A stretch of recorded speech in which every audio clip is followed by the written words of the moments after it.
I vår familj älskar... Nu då, hallå? Va?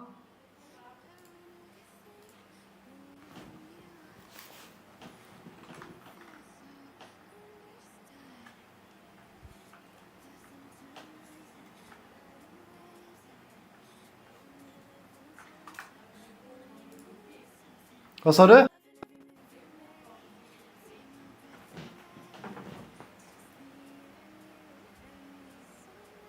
Va?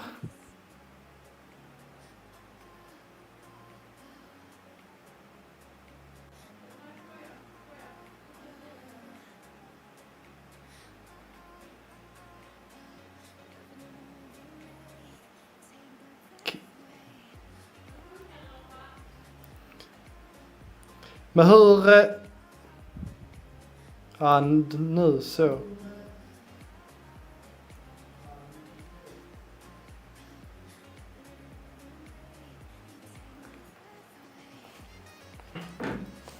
Vad heter det?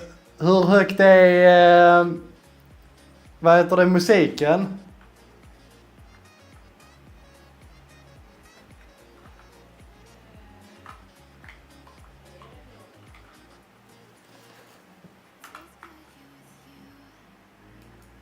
Nu då?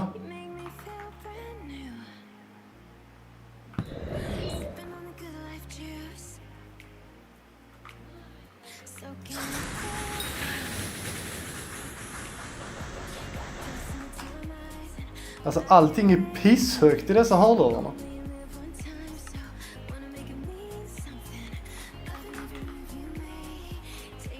What the fuck hände nu?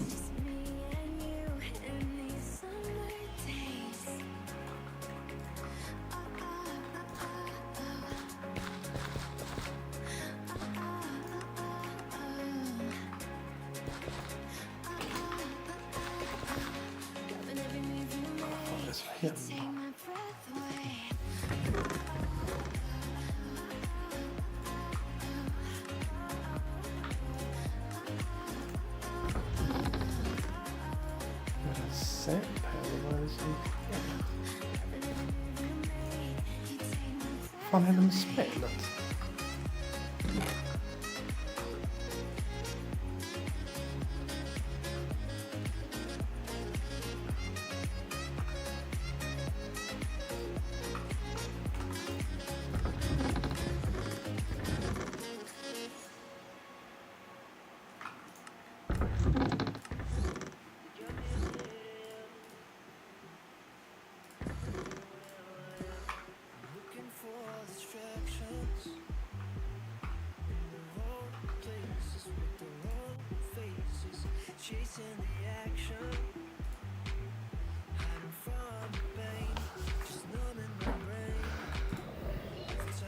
What the hell?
Uh. Told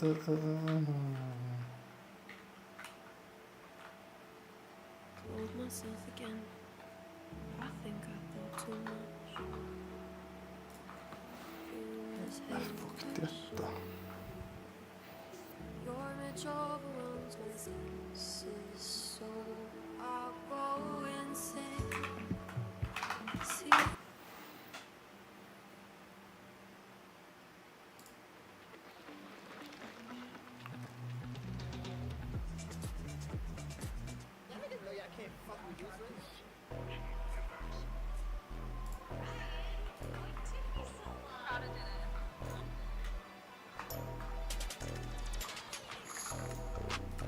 It's a heat check.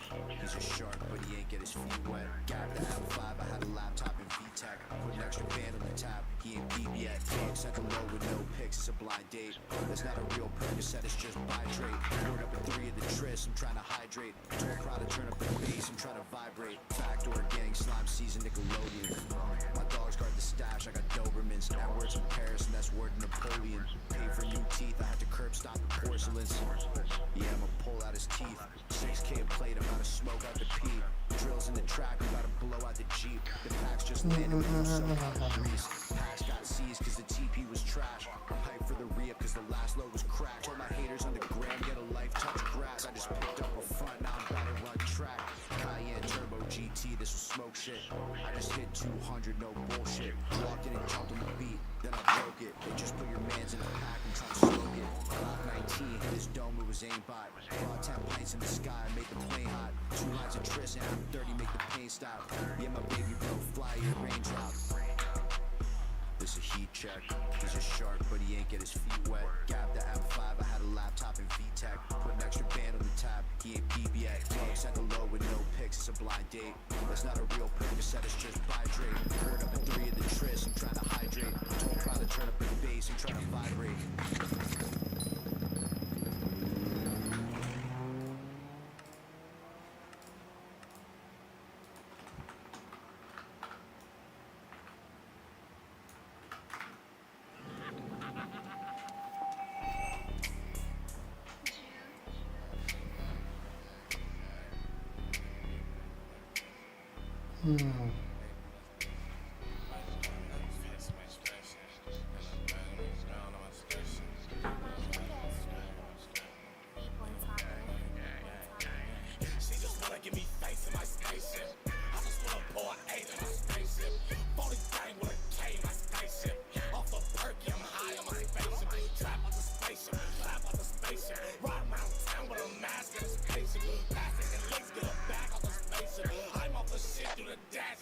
No Nickelodeon, my niggas on some slime shit. I be sipping juice, getting money out of dime, bitch. You wanna spend more time, but I ain't really got the time, bitch. My niggas on some other shit, my niggas really timeless. Bye, bitch, I'm gone, sipping juice in a spaceship. Beat the brakes off you, bitch. I think that pussy needs some maintenance. Stone Island, I got these bitches wildin'. Glock on my hip if these niggas with the trying. I'm pouring H to the base in the spaceship. Swerving, I'm switching lanes in the spaceship. Got your bitch give me face in the spaceship. Running from 12, doing the race in the spaceship. I don't think you wanna race with the spaceship. VA cool, you know that's high on the maintenance. VVJ blue lane, nigga, this not no play with shit. Fuck all that pump, fake flex, you gotta stay straight. I've been ballin' out, boy, it ain't nothing major. I can never switch, I can never be a hater. Tryna hit a lick, you get hit with the lasers. I'm smoking hella pack while I count up this paper. Ballin', this ain't no free throw. Got your bitch on my dick, she a freak hoe. Poet 6, I remix while she deep though. Drop the top off the whip, but bitch, this ain't a Jeep though. Fast wheels, bad bitch, you know when how we go. I'm a me go, I ain't talking about the trio. In the pack, hella must smell like some B.O. You buy more than one, then I might cut a deal. For real, for real. Pack hella must smell like some B.O. You buy more than one, then I might cut a deal.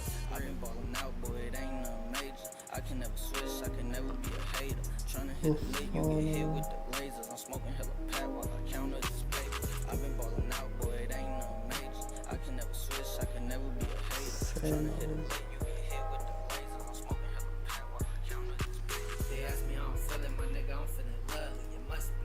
Everywhere I go, they wanna fuck me. Must be. Oh, my nigga, who got the musty? It must be OGs, cause he stay serving custody. They ask me how I'm feeling, my nigga, I'm feeling lovely. It must be. Everywhere I go, they wanna fuck me. Must be. Oh,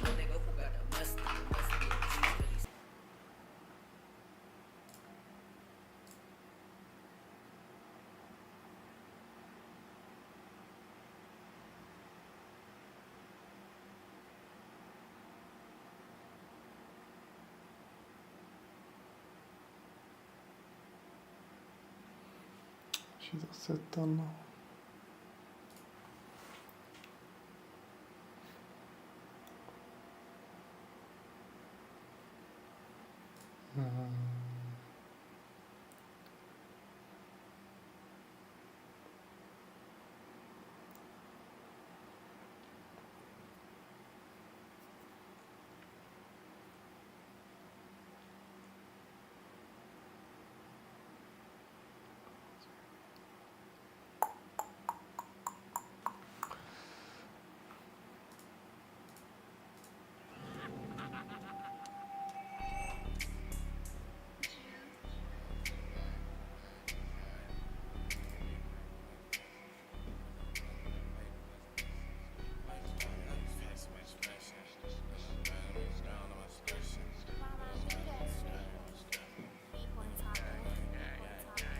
She just wanna give me face in my spaceship. I just wanna pour an 8 in my spaceship.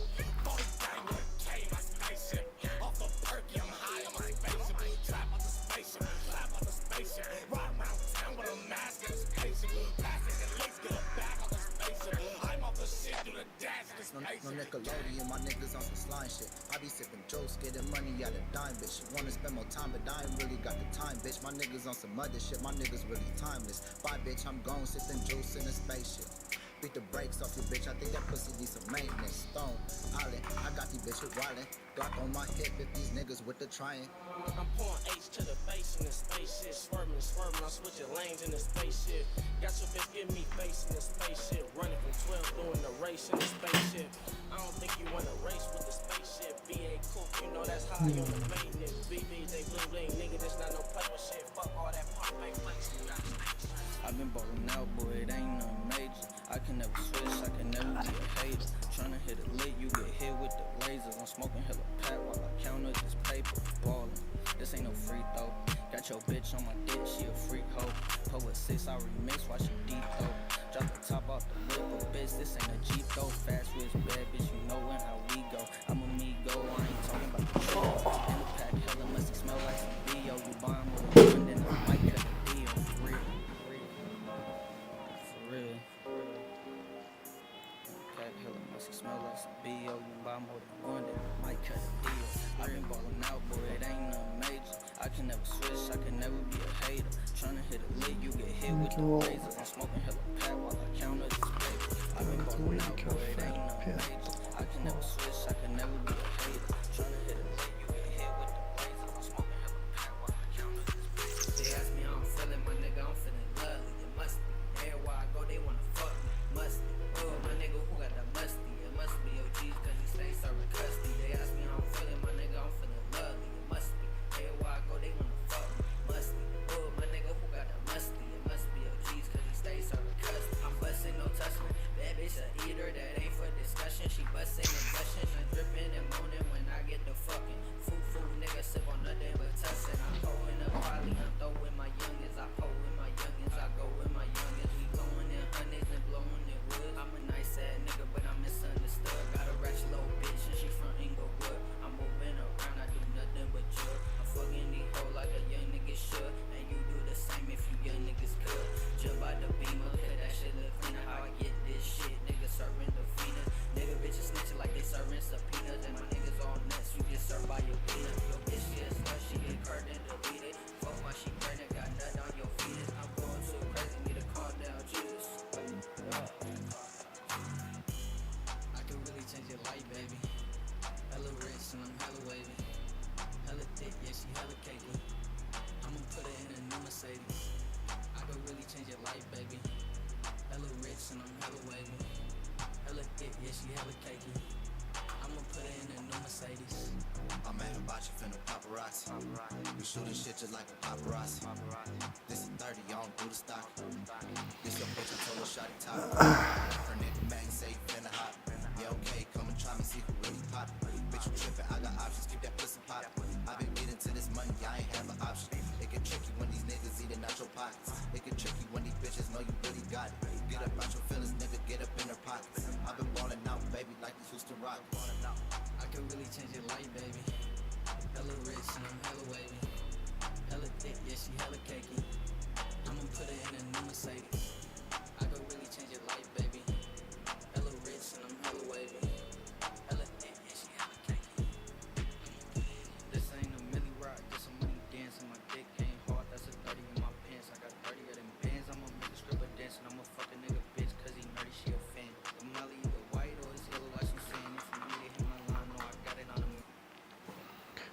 vill ju titta på någonting alltså.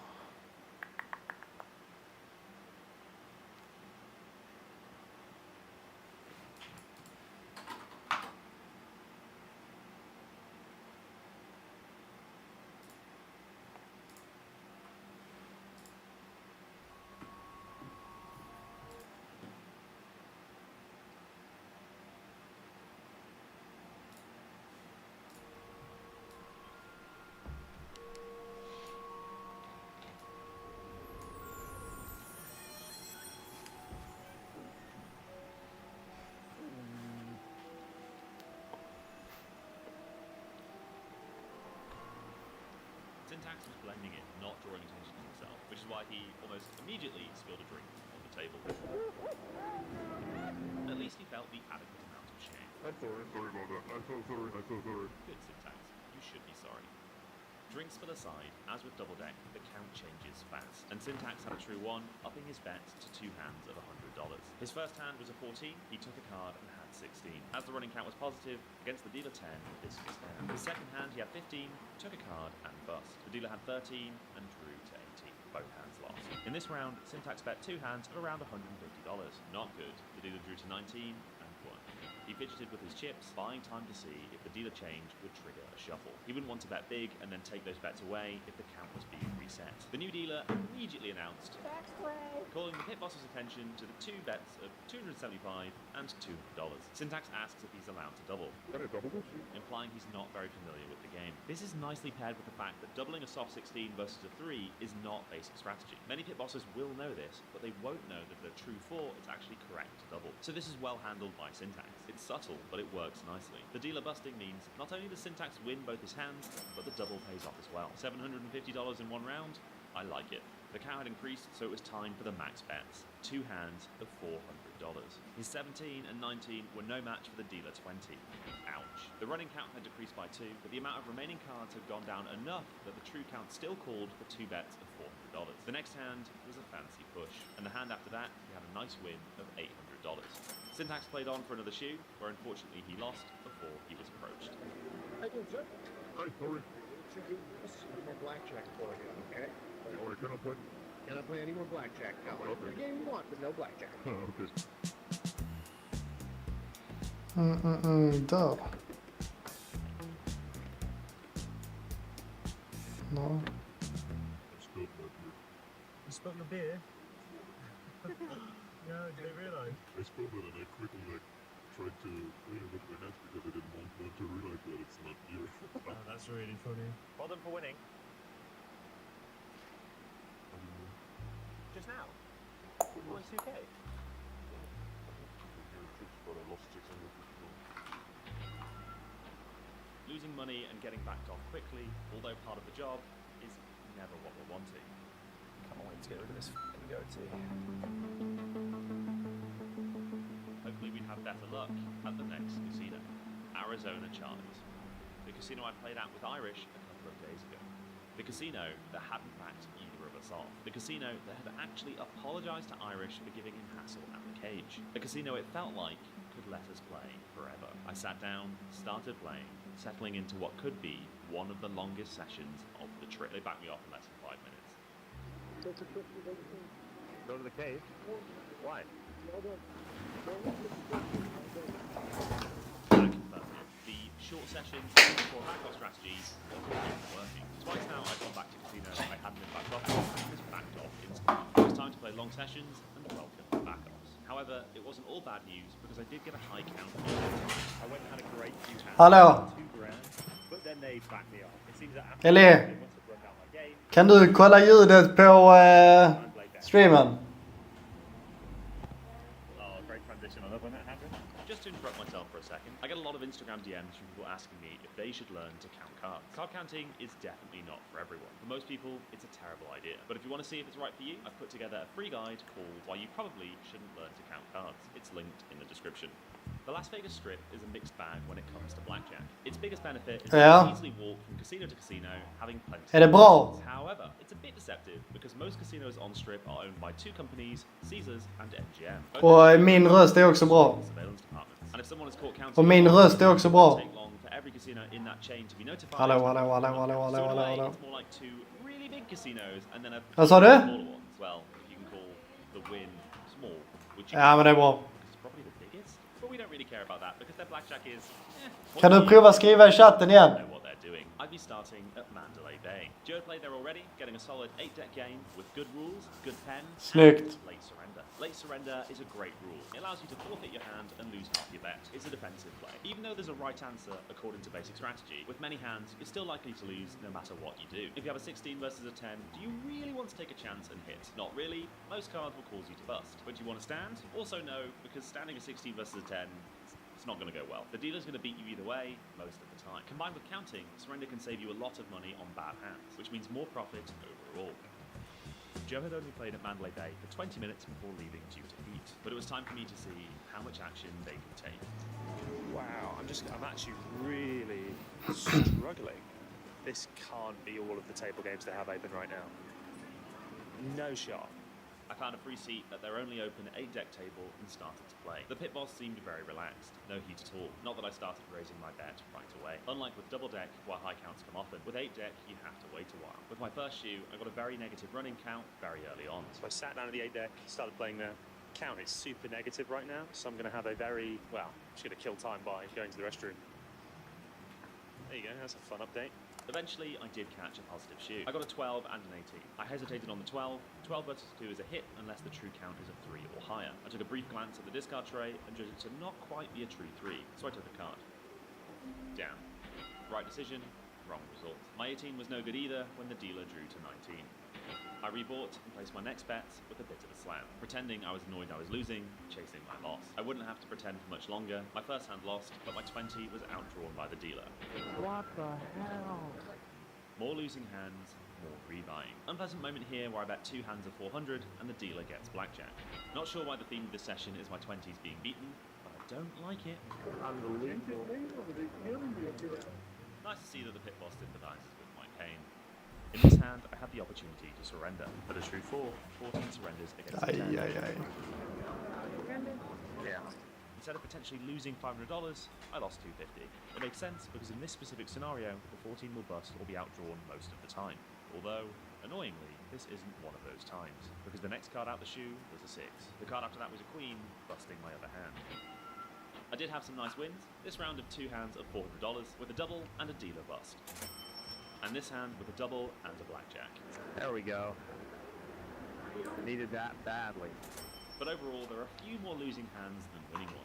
When I got a particularly negative shoe, I decided to wander over to the high limit room. I thought it was worth checking out because the rules there would be better. The high limit room felt different. This room was dead. Gone was the nice relaxed atmosphere and chill pit boss. They were perfectly embodying this fake formality I've come to hate. An air of, this is Mandalay Bay high limit, we are serious here.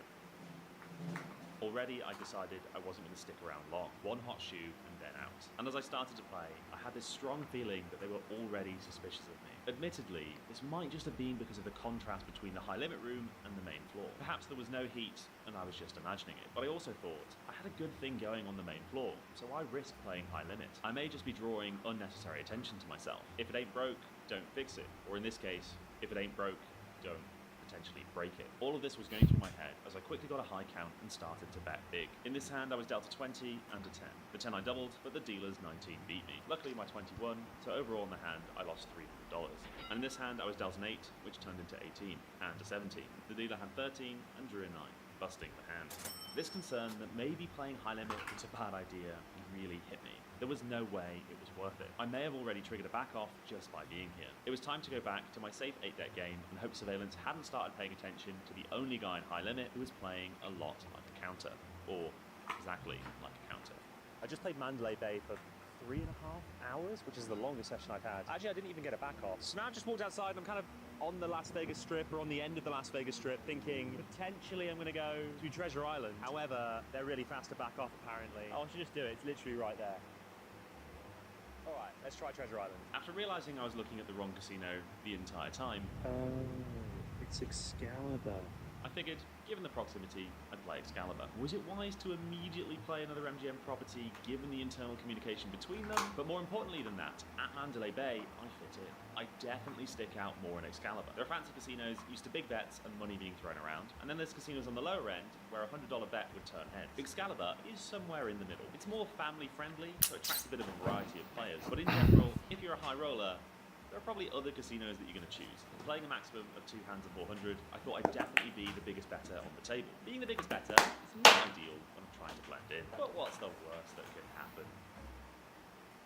When I first got the high count and bet big, it could go either way. The dealer announced and really made sure that the message was received. But Hit Boss didn't really seem concerned. My 15 isn't great, but given that the dealer had a 6 as her up card, I was hoping I'd be okay. Her whole card is a queen, and she drew a 10 and boss.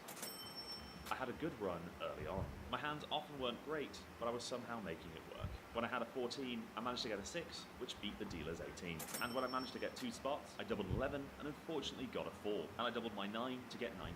But who cares what cards I have when the dealer draws a picture card and busts? Winning hand after hand, big bets of green chips stacked high. It feels good to win. I like it. With all those wins, I'd drawn attention to myself. And then I had one of those classic oh no moments. Sometimes this is genuinely just because they want high rollers to have a player's card, but often it's a cheeky tactic to get a suspected counter's ID. I was pretty sure it was the latter, and that was confirmed to me when I saw her go up to the other pit boss and have a hushed conversation. As far as I was concerned, that settled it. They knew I was counting. But let's not let this distract us from what a lovely round of blackjack this is. 2 hands of $400, one of which I doubled, and the dealer busting her hand. $1,200 right there. I like it.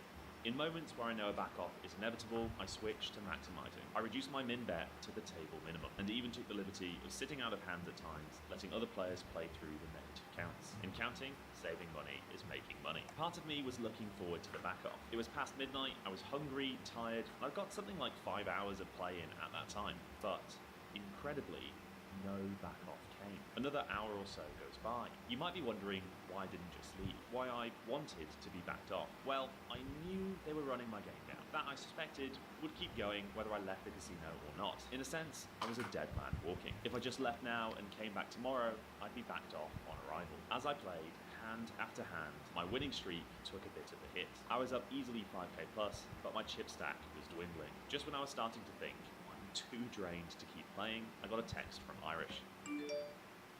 I've just left Excalibur after playing 3.5 hours, no back off.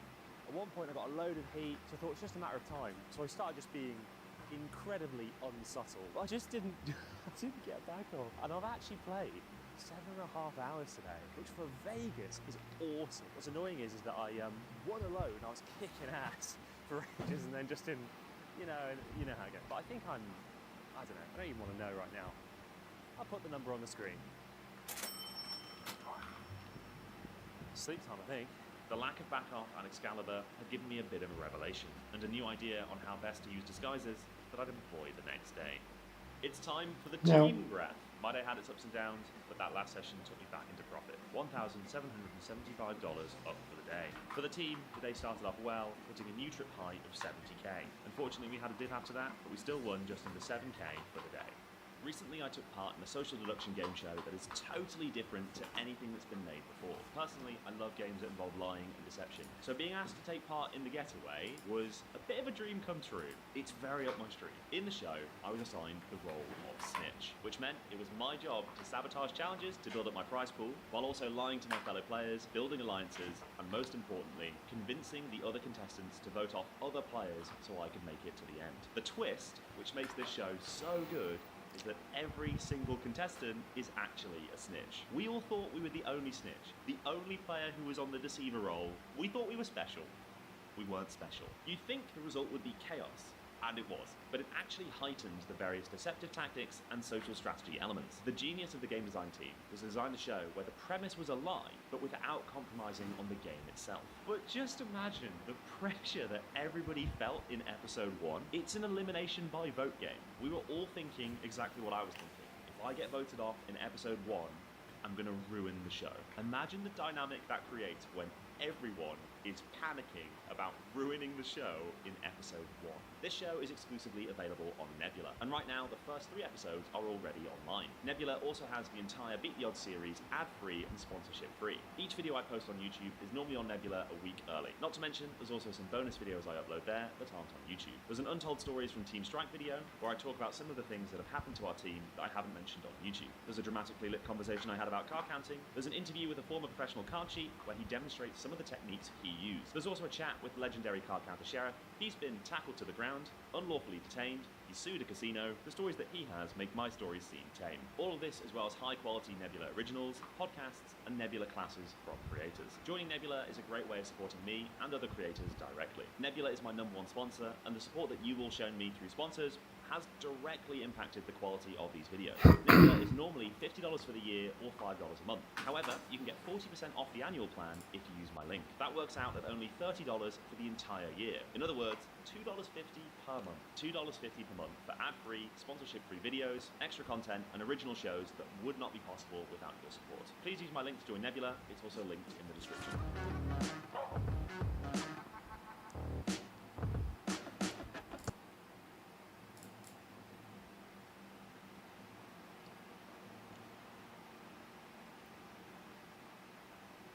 This is the story of Team Strike, a card-counting team from Europe formed with the goal of beating casinos at high-stakes blackjack. In this 3-part video series, Melon you'll come along with contest. us Let's and go. see what happens when a group of counters come together with a lot of cash and a skill that, if all goes well, could be used to win hundreds of thousands of dollars from casinos before they catch us. There are 2 main types of team play in the blackjack world. The first is solo team play. This is where counters will play at separate casinos, but they'll share a bankroll. This is what we did in Project Lewis, a series that is available in full on my YouTube channel. The problem with solo counting is that casinos have got really good at catching card counting. No matter what the counter is doing to try and blend in and act natural, all card counting relies on one major tell: betting big when the count is high and betting small when the count is low. You might be able to be sneaky, you might be able to be subtle. Given enough time, the casino will catch you. If you've seen my videos before, you'll be used to seeing me get caught and what can happen when you are. This is private property. Sure. This is a privately owned property, and I do not have to pass you up. And then there's the other type, big player / spotter team play, where the team works together in the same casino and the team members are secretly passing information between each other. Card counters, known as spotters, will play at different tables in the casino, usually betting the minimum while keeping the count. When the count gets high, they'll do some form of secret signal to let the BP know it's their time to shine. The big player sees this signal and joins the table. They place a big bet and play out the hand. The spotter will secretly communicate with the BP, either telling them the count via a code word or coding instructions of how the BP should play out the hand. When the count goes negative, the BP is given the signal to leave, and then they just wander around the gaming floor until they get another signal from the spotter to go and play. The advantage to this is that everyone's consistent. The spotters are always betting small money, the big player is always betting big money, which means that the biggest tell has been totally eliminated, making it so much harder for surveillance to catch on. When I got into counting, I was introduced to a man that goes by the name Ultimate. Ultimate introduced me to more counters, and we ended up forming a small team that we called Team Strike. Team Strike first tried BP / spotter play back in March 2020. We employed the classic technique of signaling in the BP and then passing the count through a code word. And although we didn't get caught, we did lose a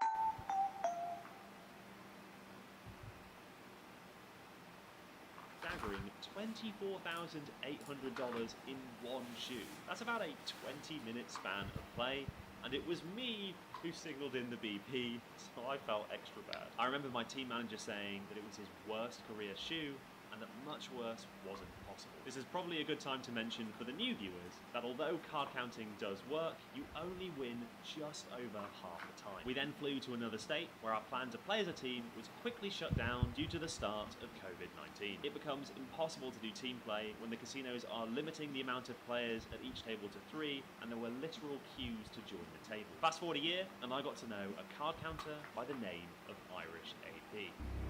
Irish was new to counting and didn't know many counters. Colin Jones from blackjackapprenticeship.com/?Steve Stephen gave him my number for us to connect. One day, me and Irish were having a chat, and he mentioned a casino he played at in Europe. He was describing the casino, the layout, the amount of tables, and it hit me. This would be the perfect place for a team hit. Hello, friend. I hope you're well. Interesting opportunity, I reckon, for a cheeky team play with some excellent conditions. So here's the shtick. 6-step game, 3 tables, minimum 5, maximum over 5k. I reckon 4-person team, 3 spotters, 1 BP could be unreal. I spoke to Ultimate, the team manager, who crunched the numbers and confirmed yes, it would be possible. The game, in theory, could be worth around £2,200 per hour. So myself, Anonymous Counter, Ultimate, and Irish AP made a plan to hit this casino, a project that we would call Project Tower. We needed to bring our A game because this casino had a reputation of being very good at catching card counters. It was rumoured that the owner was a former professional gambler, and as a result was pretty confident that advantaged players wouldn't stand a chance. After a team call, we realised we had to develop a totally new system of communicating. In the country that we were playing, it was legal for casinos to listen in to the table. Each table had a little microphone that was fed directly to surveillance. Even though our verbal communication system was pretty complex, we couldn't be sure that if a surveillance person was paying attention, that they wouldn't spot a pattern. We needed something totally different, so I spent a lot of time developing a totally non-verbal way of communicating. It utilised changes in posture, ways of moving, head positioning, fidgeting, and more. It even had multiple ways of communicating the same bit of information so that we could rotate between those ways, hopefully making it totally impossible to spot a pattern. It was a tough balance. Hopefully, having a system this complex would make us invisible. But complex systems are more prone to errors. The last thing we'd want is someone scratching their eyebrow by accident and that triggering the BP to come over and bet loads of money on a negative count. After all this chat of secret communication, this would probably be a good time to cover, is this even legal? Well, it's a complicated topic, and I'm sure the laws are going to change a bit depending on the country, but in general, as blackjack is a game where you're allowed to openly communicate information to the other players at the table and discuss your cards and what you're thinking, doing that secretly isn't against the law. Card counting is also perfectly legal, although there has been a couple of occasions in Europe where a casino has withheld winnings from a player. Sometimes, whether something is legal or not doesn't really make a difference. It was game time. We booked an Airbnb and spent 2 days training together before the team hit. We had a bankroll of £73,000, and the BP would be betting up to roughly 2 hands of about 3k. If variance was on our side, this could be a profitable trip. But with card counting, in the short term, nothing is ever guaranteed. Currently, we've been doing a pretty intense training session. As we're doing team play, there's a lot of secret communication between us in the casino, so it was my job then, in this training session, to play and then do the communication. And oh my goodness, it is so much more difficult to be counting cards and then processing the other information, doing the signals and the silent communication or the verbal communication with the code words. Like, counting cards is difficult enough as it is. I think we need a few more hours training to really ensure that we nail this. The day came and it was time to hit the casino. It was a Friday night and we started by sending in the first spotter. He headed to a table and started betting the minimum. He'd be waiting a while because we had to give it quite a bit of time between sending in each spotter and the BP. If we all went in together, that would be a dead giveaway. I was up next, and after handing over my ID at the door to get a membership card, which was mandatory to even be in this casino, in I walked, doing my best to ignore my teammate. I didn't even want to look at him. I sat down at a table and started playing, and my heart was racing. We'd done a lot of planning for this, and it was all happening. I started counting immediately, even though I knew it was going to be a long time before the BP was around. But I had to make sure I wasn't looking around for the BP. Sure, a subtle head turn wouldn't really do anything, but if all 3 of us were doing that, it would definitely stand out to surveillance. We had to make sure that we weren't doing anything that would give us away, and the pressure was on. When Irish entered the casino, he immediately ran into a problem. Prior to arriving at the casino, I'd agreed verbally over the phone that I could buy up to about 40,000, 50,000, and then when I arrived at the casino to try and buy in, he said that would be limited to 10,000, potentially with the allowance to buy in for more if required, but it wasn't guaranteed. He said he would see how things went, and of course that changed the situation for us because we had no idea if we would lose the initial 10,000 very, very quickly. There was a chance that we could lose 10k in just 4 rounds. And if the casino didn't let Irish rebuy at that moment, then that would be it. All the planning, all the training, basically for nothing. With 10k, Irish got a call in pretty early and went over to bet. I didn't even see him, I was just acting as a good little spotter, playing the minimum. Eventually, I caught a high count and got the signal, which I think actually now it is okay if I mention this signal because we don't use it anymore. But the signal was basically just to start doing the full Macarena, standing up and everything. It really gets their attention. Irish came over and placed 2 bets of £1,000-ish each. Despite the count being high, he was down to 15 and 12, and the dealer's up card was a 5. No one had great hands, but that meant the dealer was likely to bust. He drew a 10, giving him 15. Not bad. Very likely that he was going to bust. But then he drew a 3, losing us 2k in that round. Irish then slammed the table and yelled. In fact, for a lot of the night, I heard Irish yelling, which didn't fill me with confidence that we were winning. Time went on, and it became apparent that even if we were losing, the actual system that we had was working really well. Although one time, I had a pretty high count, and Irish was chatting with the manager. He didn't see my call-in signal for a few minutes, which is a really long time in the scheme of blackjack, but I was the only person playing at my table, so I managed to take a break. Still sitting at the table, but just not playing for a while. This would normally look very weird, but I've established myself as having a very casual manner, frequently taking breaks throughout the night. Irish did eventually catch my signal, and it's a good thing too, because he won a few hands at my table. I had no idea how difficult it is to keep an eye on all the spotters and also just try and mix into the environment and look like I wasn't looking for calling signals. It's just so exhausting as well, like doing that for 4 or 5 hours, just wandering around looking for call-ins. It's just feels so unnatural. Counting, signalling, betting, counting, signalling, betting. Hours went by. The whole time, me not knowing if we were winning. It was getting near to closing time, and we started to get heat. Our BP was experiencing that classic shift in friendliness. At one point, the managers were bending over backwards to keep Irish happy. Can we get you a drink, sir? Is there anything you need, sir? But there was a definite shift. No one was being rude to Irish, but they were being less rude. Not long after that, I spotted something pretty major. I saw on one of the pit boss computers a picture of someone's driver's license. I couldn't see whose it was, but I could see that it was a UK driver's license. Now, we weren't in England, so there were very, very few people from the UK in this casino, and I was one of them. I was pretty sure it was mine. A few minutes later, Irish messaged the group chat. Guys, the owner, old guy with white hair, is watching the BJ tapes back. He's onto us. This triggered some alarm in the chat. Cash out, then buy in. Why? Mitigate risk? Do you know or guess? Anon's fear is we won't get the money if they should find out. Let's stay cool. Pretty sure they know. No cash out, stay cool. They won't have the balls to refuse. The team was split. If they were onto us, nothing we did now would change anything. We'd eventually get caught and they had our IDs, so there wasn't any benefit to stopping. Why not just keep playing and maximise the opportunity? Unless they decided to withhold the cash and refuse to pay out Irish. And let me reiterate, there has been some shady stuff that has happened in European casinos, so it was a very realistic possibility. Ultimate and Irish had a quick meeting in the toilets to discuss, and it was decided. We'd play until just before the casino closed, around 4 AM. The pit boss said the name of Anonymous. It was time to go. We each cashed out, leaving a little bit of time between each of us. I cashed out first and went to the nearby McDonald's, our meeting point. So I just got out of the casino, and now I'm at the meeting point. The others are going to slowly filter out. Definitely looks like they're onto us. Whether or not that's the end of it is up for debate. I reckon that's us done. As I was leaving, I checked the group chat and saw the good news. Plus £36,000. We'd won £36,000.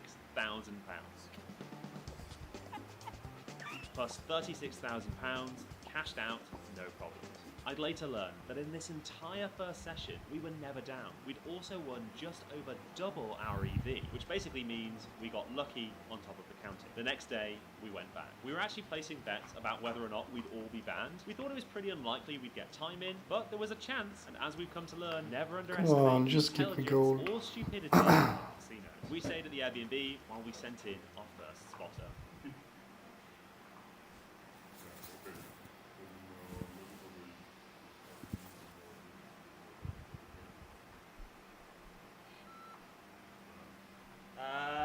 Irish, my friend?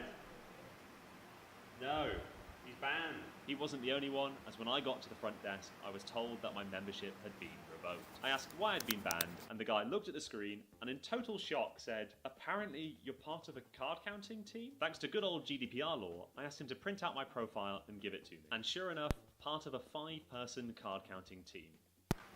Wait a second. Me, Ultimate, Anonymous, Irish AP, There's only 4 of us, which means Well. that one poor guy that just wanted to have a casual night playing blackjack got banned from the casino because they thought he was on our team. I wish I could have seen the moment that he went back to that casino and found out that he was a card counter. I later found out, and I won't go into why I know this, but the reason we were caught is because when they got suspicious, they looked at the accounts of the players and they saw that a few people were brand new members to the casino. But they had no idea how we were communicating, and they were pretty confused as to how we'd managed to win so much money. We knew the spotters joining the casino on similar dates would be a risk, but we weighed it up versus sending people over to join months in advance, and we just thought it wasn't worth doing. Having won 36k, we'd actually taken out the entire casino's day's takings.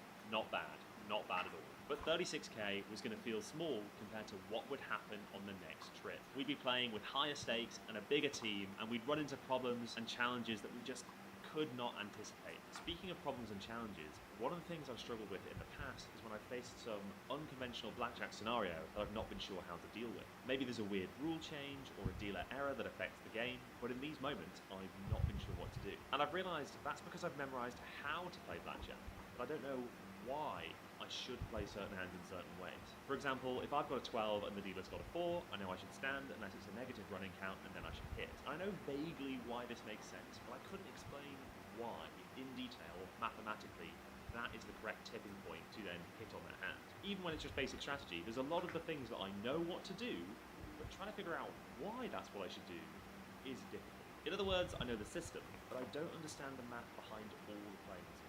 And I believe that knowing why something works, not just what to do, helps you become better at that thing. To smooth out that knowledge gap, I've been using Brilliant.org. They have a few courses on probability, specifically for casino games including blackjack, poker, and craps. Taking these courses has helped me understand casino games more and leveled up my math skills in general. Even though I imagine it wasn't made specifically for card counters, the blackjack lessons quickly helped me understand odds and probabilities of certain hands, and just generally weirdly helped me reframe a lot of things I know about blackjack in a way that makes more sense to me, even though this is something that I do all the time. Separate to casino games, Brilliant has thousands of interactive courses in math, science, and computer science.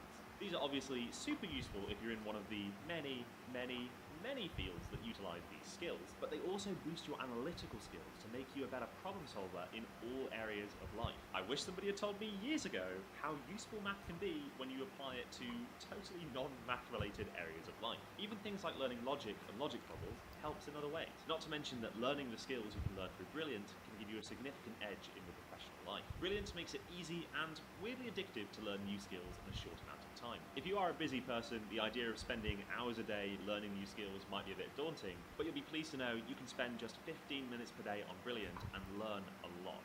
And that's because Brilliant uses interactive learning, which has been shown to be 6 times more effective than passive learning, like watching a video. The courses range from teaching you the basics all the way to advanced, so you don't need to worry about being totally new to a field. It will teach you step by step in a way that makes sense. And honestly, the whole thing feels way more like playing a game than studying. To try everything Brilliant has to offer free for a full 30 days, visit brilliant.org/StephenBridges or click the link in the description. The first 200 of you will get 20% off Brilliant's annual premium subscription.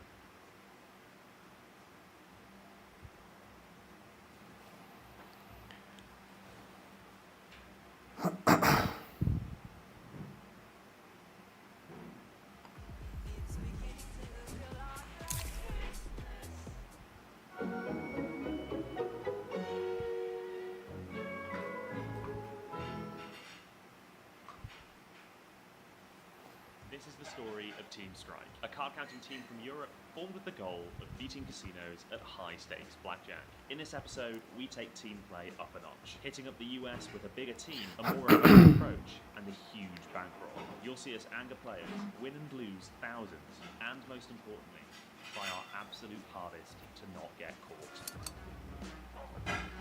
Since the previous video, where the team took on a small casino in Europe, a lot has changed. The team had expanded, and there'd been a couple of solo team trips, such as Project Lewis. But the team was itching to properly try big player/spotter team play in the US. We had a good system, and we wanted to see how far we could take it. The team now had 8 potential players. Myself, Anonymous, Ultimate, and Irish AP, who had all played on Project Tower. But we also had the following new additions. Syntax, a new counter from Europe. I'd met him briefly, but hadn't tested his game game, but Ultimate assured us that he was sharp. Aces, please. An experienced player who kept a low profile playing in some smaller casinos. I didn't know much about Aces, but Irish AP had played with her before and vouched that her game was strong. Joe, which is actually his coder. He's not really called Joe. Joe had played on Project Lewis and had been a valuable asset to the team so far. And Pivotal Pointer, a friend of Ultimate's, brand new to card counting, and as far as I was aware, never played in a casino before. We weren't quite sure if he'd be ready, but we were going to test him out. A new WhatsApp chat was created to officially announce Project Liberty, and a bankroll was raised pretty quickly of $520,000.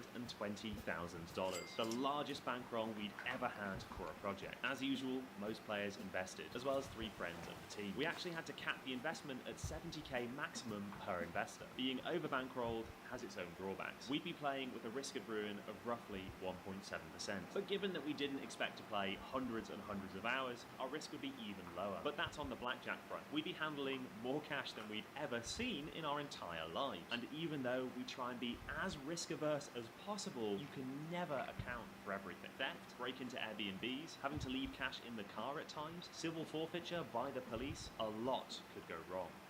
It was time to meet the new players and train. We're currently doing a deviations drill where we've just had to write out all of the deviations that we know. So we've literally got printouts and we're filling them out like we're at school, and then Ultimate is going through and marking our work. And I asked for a grade and we settled on an A-, which is a decent grade. There's room for improvement, but it's still good. It's just B-roll.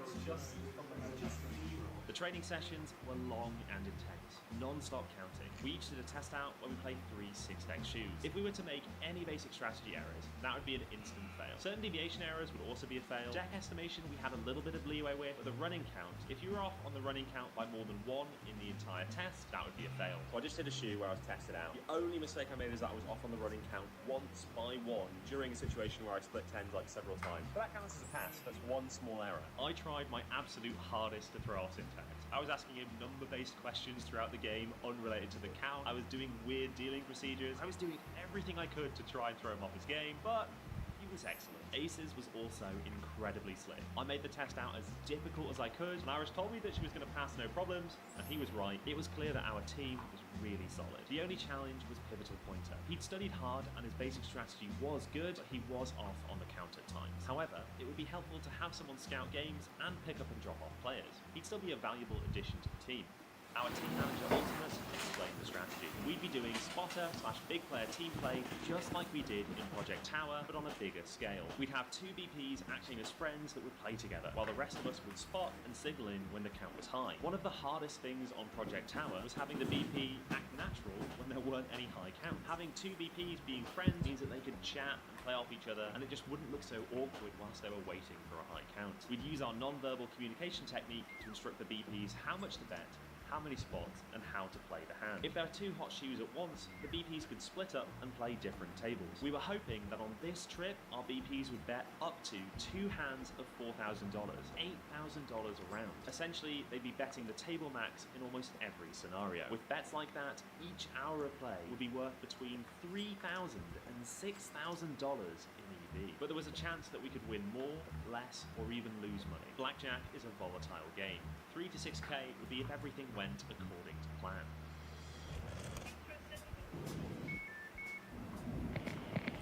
Hiya, how you doing? We want to reset watch now to New York time. It's 8:01.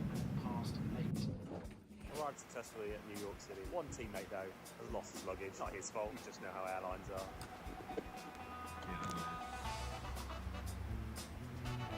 Well, this house is ridiculously massive. Here's a pool table. I mean, when you've got a pool table, that kind of gives you an idea of the scale. Not only were we in a really nice Airbnb, we were also already up 34K. That's because Syntax had gone to the US early to play solo as part of Project Liberty. I'm gonna go shave. As we've learned from Project Lewis, being Stephen Bridges from YouTube has some minor disadvantages. Oh yeah? From what? We're watching YouTube videos on you now. So it was time to do what needed to be done.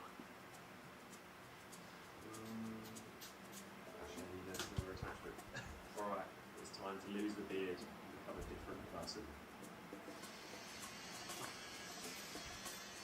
Oh.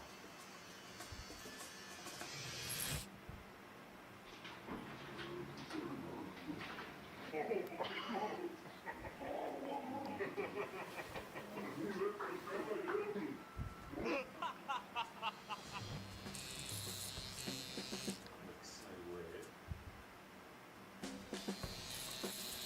How small my face is.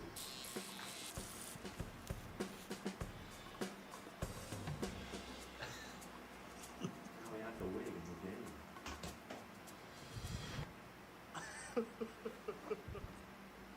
Well, yeah, no one's recognising me. I am no longer Stephen Bridges from YouTube. I felt pretty confident about my disguise. I looked like a different person. Besides, the rest of the team thought I looked really cool.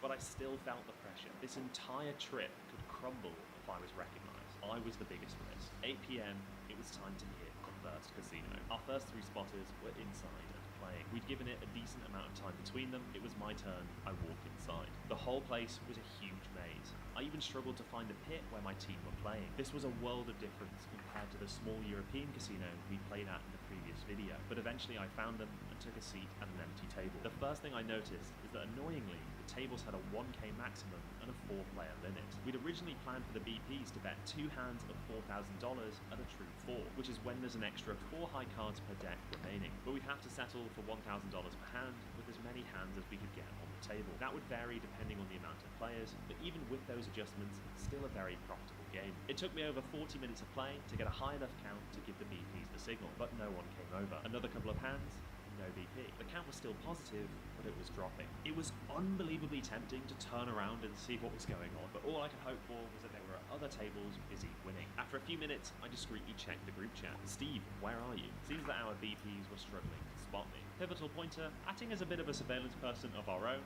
had already replied to let them in. Eventually, Irish was at my table. I didn't even see him, I heard him shouting when the dealer beat my hand.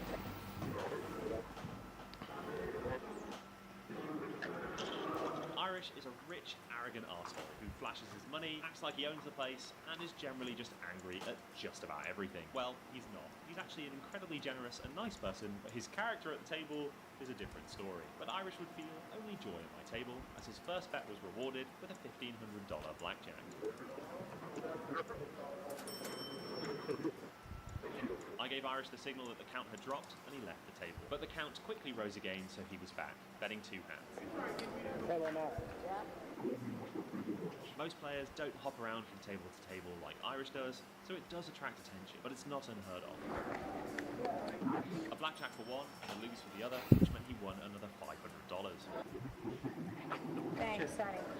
Okay, now you're gone again. One of the things that I realised at this point is how important it is to have a signal that means that the deck is warm. We needed something to communicate. Keep an eye on me, I might have a high count soon. This would prevent the situation I was finding myself in. When I'd have a high count, Irish would play around, then the count would drop a little bit, so Irish would leave, then it would go back up, and I'd have to signal him back in. If I could signal that the deck was still warm, then he'd know to hang around a bit, and it wouldn't look as unnatural. Overall, things were going pretty smoothly at my table, and having played for a couple of hours and not been immediately recognised, I felt a bit more relaxed that my disguise was working. The count was higher, so our BP bet 3 hands. Unfortunately, he lost 2 and pushed 1, minus 2k. 2 hands again, 1 blackjack, and 1 lose.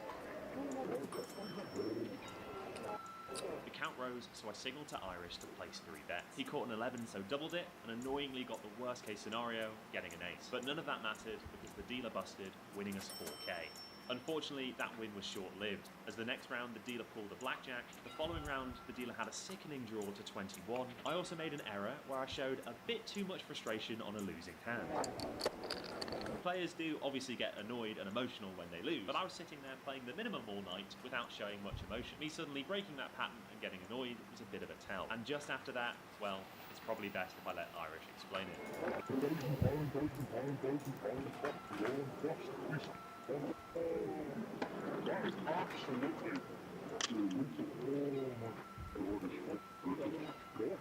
So far at my table, the BPs were down about 3.5k. A couple of decks go by before I get a high count and signal them in again. And then I see just what I don't want to see. Stacks of cash hitting the felt. That means we're losing because Irish is having to rebuy.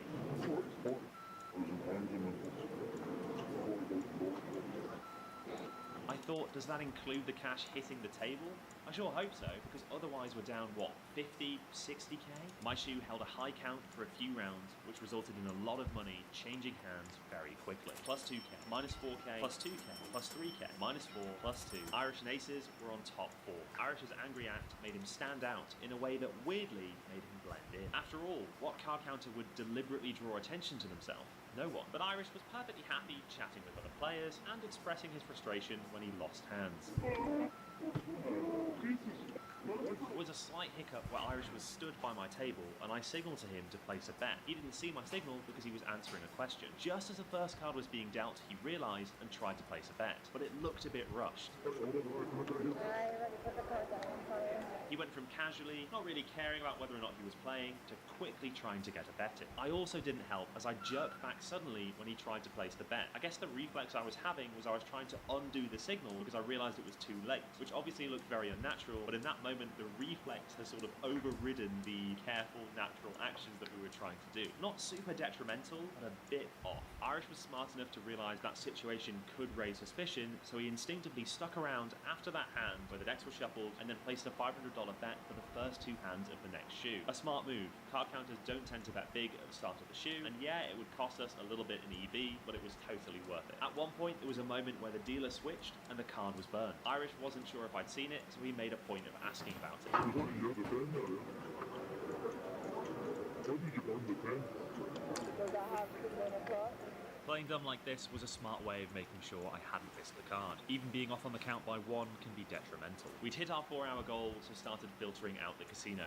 We didn't want to push our luck. This was a long process. Just like entry, we needed to leave enough time between us leaving to not draw attention. So that meant for me, playing another hour of blackjack at the table minimum, not even signalling if I got a high count. No card counter likes playing through high counts and not raising their bets. At one point, I got up to stretch my legs and I saw a credit card on the floor. It belonged to Irish. I had no idea what to do in this situation. If I'd picked it up, I'd either have to take it, which could risk it looking like I stole someone's credit card, hand it in, which may or may not get back to Irish, or go up to Irish, who I could see, and give him his credit card. And obviously you never want to talk to the BP if you can avoid it. I didn't have much time to weigh up the options, and I figured not having the card would probably be a bigger problem than being seen handing it to him. We ended the session with a $2,178 loss. Given that we were down around 30 to 40k at one point, we were pretty happy.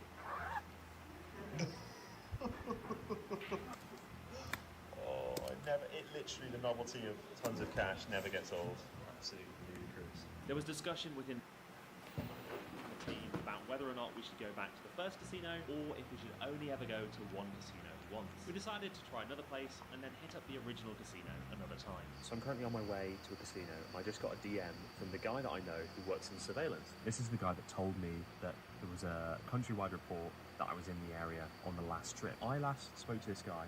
Well, I asked him a question a month ago and he didn't respond. And today, about half an hour ago, he replied. I'm a little bit worried because we were playing in the casino yesterday and we had a moment where we thought there was a little bit of heat. And he messaged me today, which makes me wonder if there's been a report go out, an alert go out that I'm in the country, and he just hasn't said anything. If I'd been spotted, that could just be game over. And it was only day 2. But either way, what was I going to do? Not play? We had to try. New casino, same strategy as before, filtering in slowly. This casino layout made things a bit trickier. The BPs had a good line of sight to all the tables, but to get from one side of the pit to the other was quite a long walk. Our team manager had stressed to the BPs to prioritise walking slowly and casually above catching every high count. Not getting caught was the #1 priority. Early on in the session, a man joined my table and started giving me telling me things like the importance of playing consistently. I'm not telling you how to play, you know. Tonight I was in the back room and I got a 12 and I stayed and it was hard to stay all night. But if I hit it, I hit all night. You hit it once, right, already?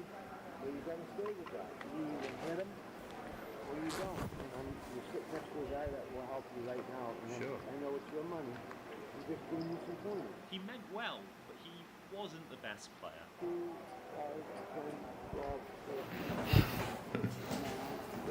Yeah, 5, 10, 12, 13, 15, 26. No. Yeah, yeah, 5, 10, 12, 13, 15, 22. No, 14. Am I seeing it right? And 12, 13, and 9 is 22. Right, it looked like 21. And the sad thing is that multiple times throughout the session, he said he was just about to leave, that he had a doctor's appointment that he had to go to. And I think he actually ended up missing the appointment because he just couldn't tear himself away from the blackjack table. A sad reminder of how addictive gambling can be. I'll put some links and resources in the description. It took 2 hours, but I finally got a high count and signaled in the BP. A lot of blackjack players don't like when people hop in and out of a shoe. They worry that it can affect the flow of the cards. I looked over to my new friend and he did not seem happy that someone new was placing a bet without checking the table. Hey, can you wait for a minute, please? I could see the cogs turning in Irish's head as he thought about how to answer. I'm a patient man, sir. I'm a patient man, don't worry. Oh, just saying, you know, I'm not trying to start anything. No, it's your choice, you know.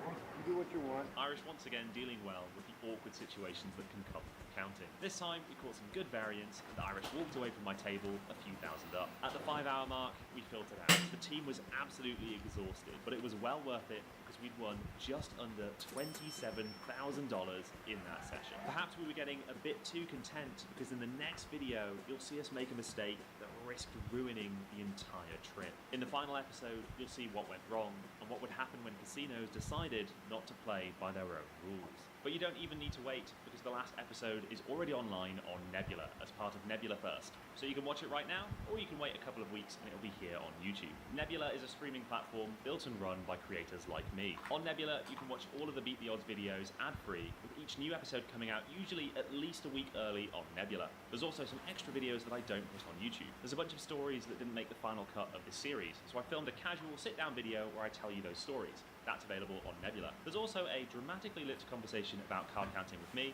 that was originally only available to watch as part of a ticketed event that cost $157. There's also a chat with my card counter friend Sheriff who told me stories that way exceeded anything I've experienced. He got tackled to the ground by police, slammed on the floor, all sorts of crazy stuff. And that's just my stuff. There's loads of content on Nebula from high quality creators. There's a bunch of Nebula exclusives and originals, one of which I really think you should check out is a show called Crime Spree. I really like Crime Spree. It is very good. One of the cool things that's included if you use my link is Nebula Classes, which is exactly what it sounds like, Nebula creators teaching you cool stuff. Some of it philosophical, some of it practical, some of it creative. And personally, I really like learning things that aren't even things that I want to be able to do. I find that so often in life, you can take ideas from different disciplines and apply them to something else in a really useful way. Basically, I like learning stuff from other stuff and applying it to the stuff that I do so that the stuff I do is better. Not to mention that signing up to Nebula is a great way to support me directly. I've had a lot of people sign up using my link, so if you are one of those people, thank you. Although if you're one of those people, you're probably not watching this because you're probably watching the videos on Nebula. And if you want to be one of those people, use my link to get Nebula and Nebula Classes at 40% off the annual plan. That works out at just $2.50 per month. Absolute bargain.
Kan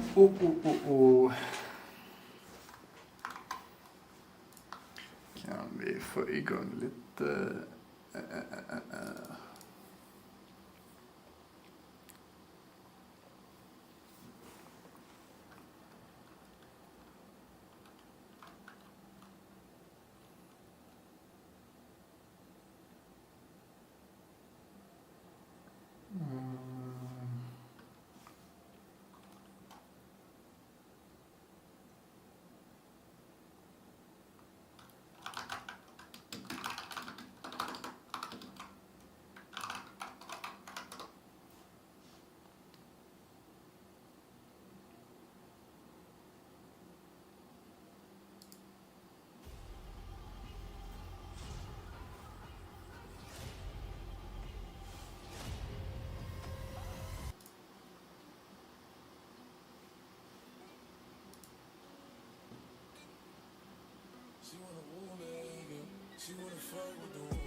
Take you out everywhere, fuck a jet fare. Versace hotel with Versace roll.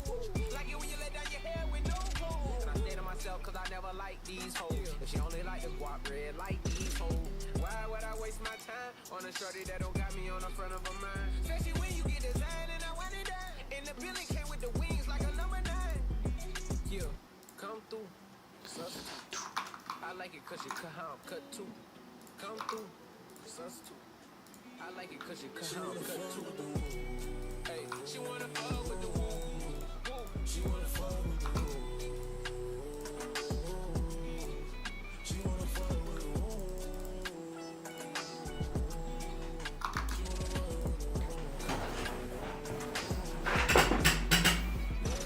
This my kind of bitch. She be saying some shit like when you gon' fly me in private so I can land on that dick. She some tricks for kids. She don't fuck for the tricks. She can't handle her own. She just wants some dick. Got that bitch working bad, work 5-6 figures. Right now, Angelique, can you buy that nigga? I'm pulling up the top, dog. You can fuck around in the morning, you born out in Bali. Big swing, big dress, big ass, niggas working, nigga, big mess. Before we done shit, what we gon' do next? Next, what the fuck is this legit? Like on that gangsta shit. Top down, riding around with the blick. Who you with? Woo. She like on that gangsta shit. I said she like on that gangsta shit. She wanna fuck with the woo. She wanna fuck with the woo. She wanna fuck with the woo. She wanna fuck with the woo. Let me take you to the candy shop. Show you all I got. I put diamonds on your chains to match your diamond ring. I'm on a 2 nigga woo woo. Hate or the love, it's me and you. Let's turn her into something. She love woo niggas. Them niggas who gon' pull triggers. I was fine when I met you. Then I sex you. Then I left you. Cause your pussy from the same. And I don't got time to waste. She wanna fuck with the woo. She wanna fuck with the woo.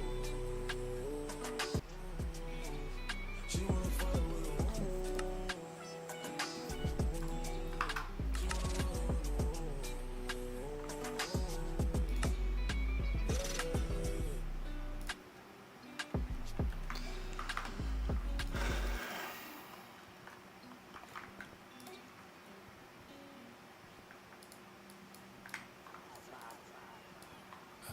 Roll another one.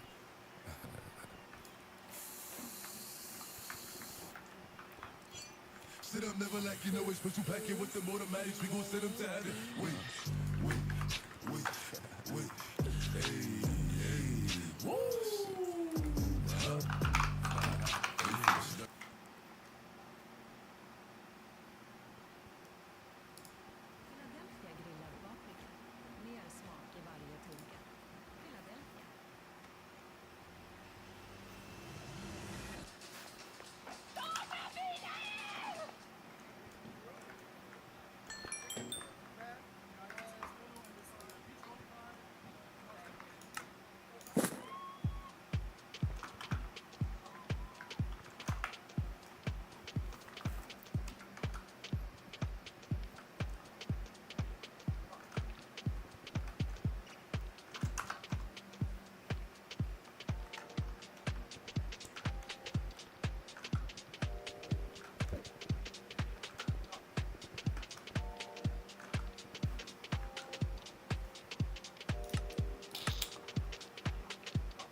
Mannen, helvete, alltså så chokar jag bara för det.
Jag är på det.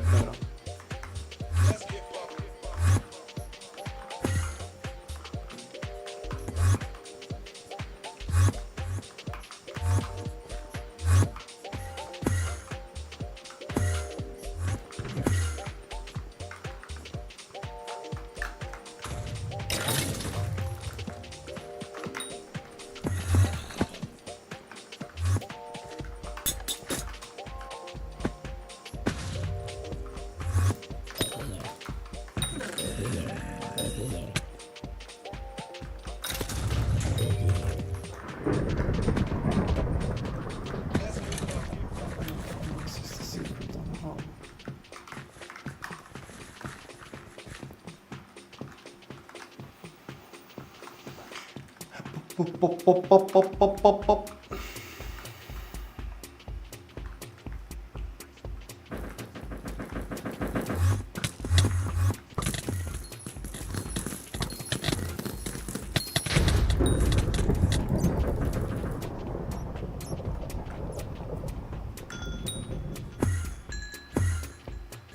It's so nice getting carried.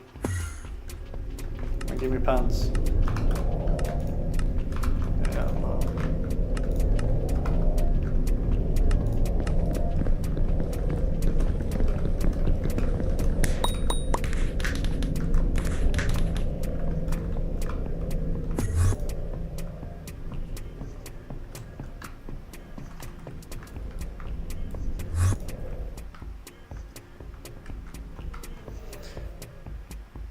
Kvallen är helt okej på kameran, eller hur?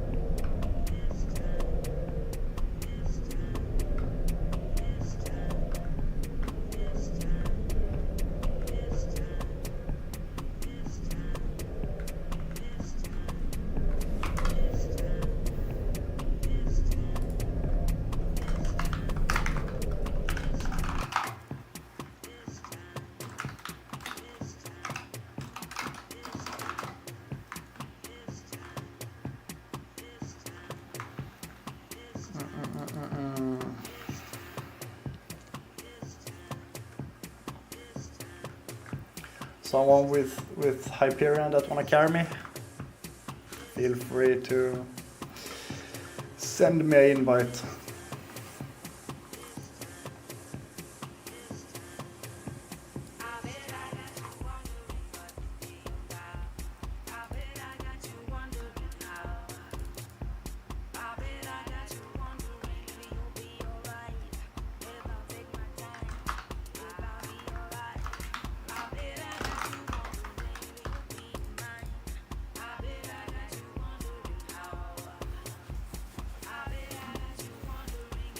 Visst.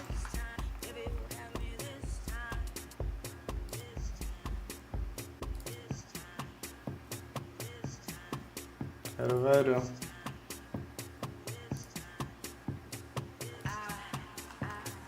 Ska jag DJ med eller?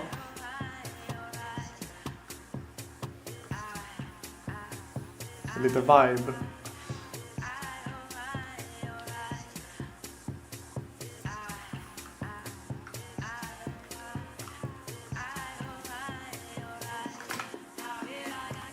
Vad händer alltså?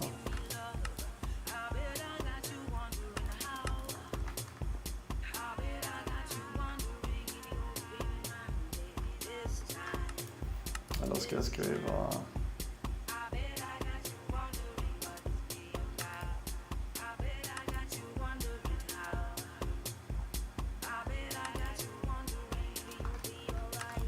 Vad fan?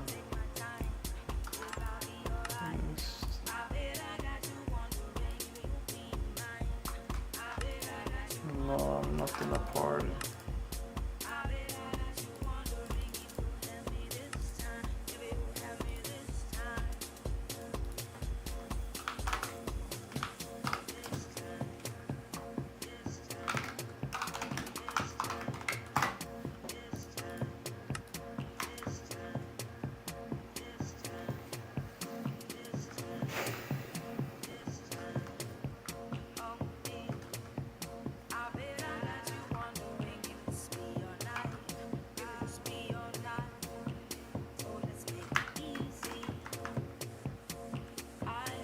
Come on, join the lobby. Join the lobby.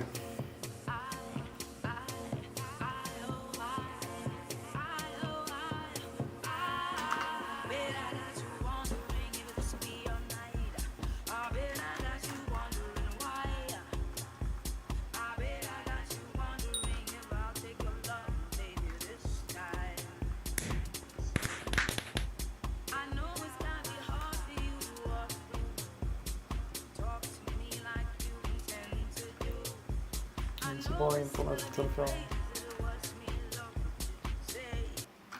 Snabb gratis hemleverans Nej. och julunderhållning. Inte YouTube Premium.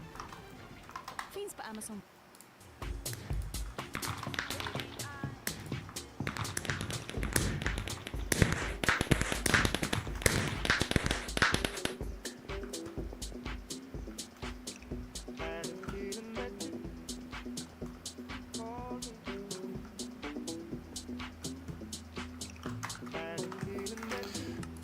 Can someone join the party?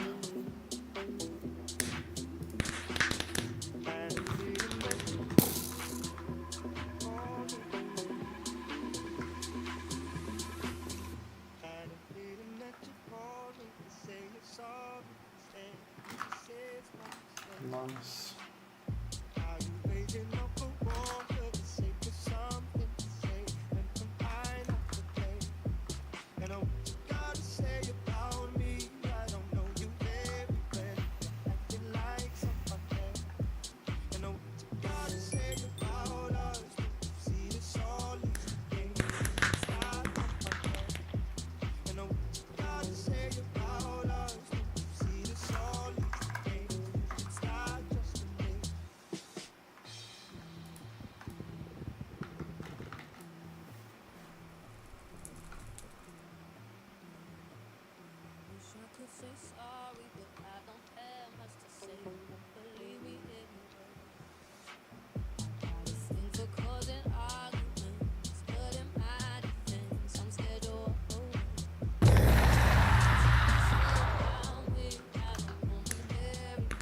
Where are they leaving?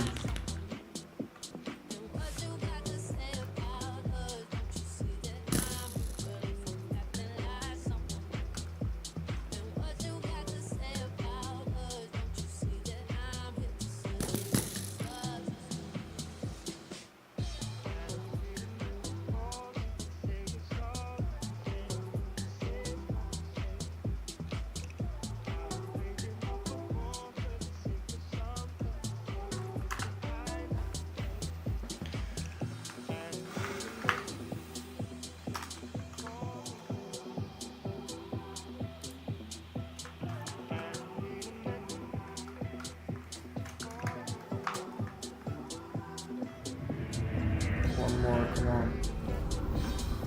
Oh.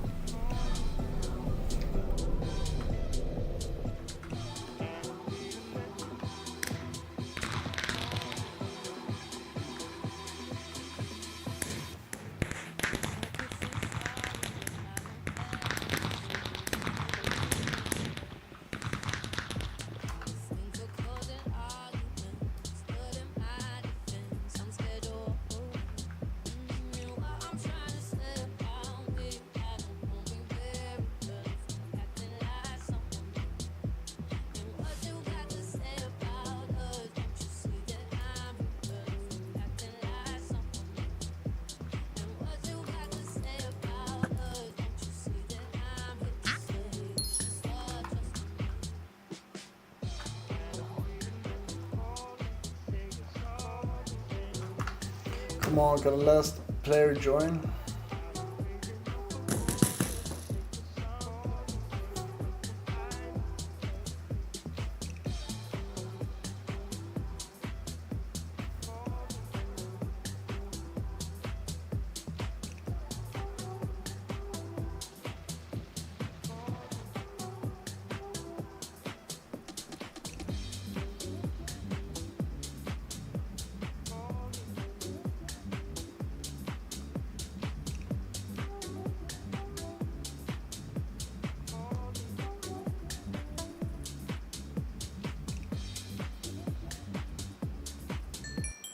En julhälsning som faller alla i smaken.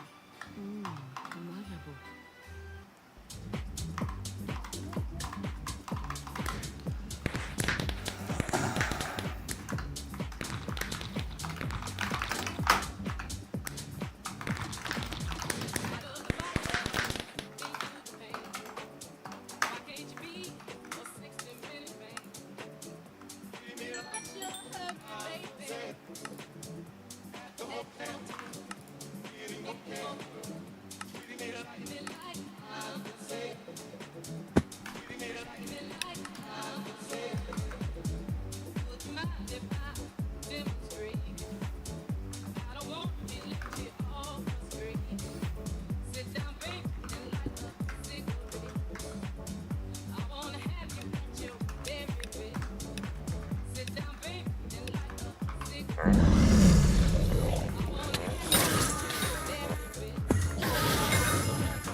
Fuck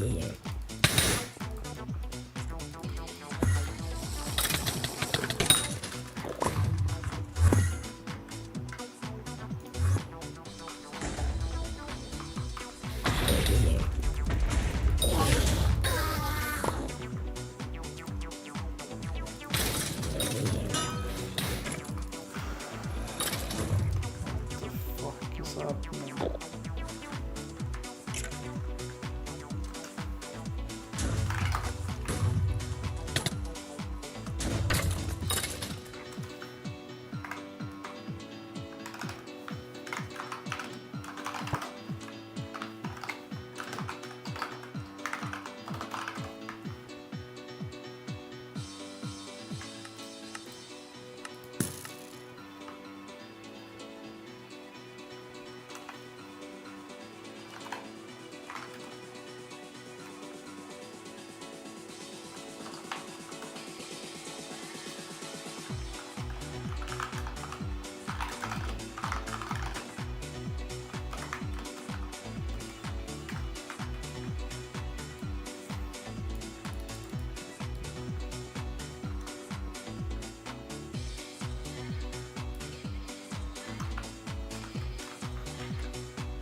Yep.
That's so dark.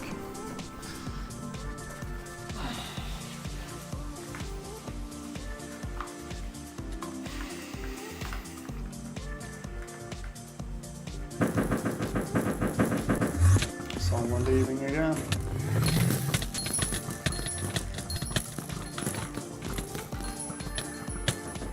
Super cat. I'd love to see that.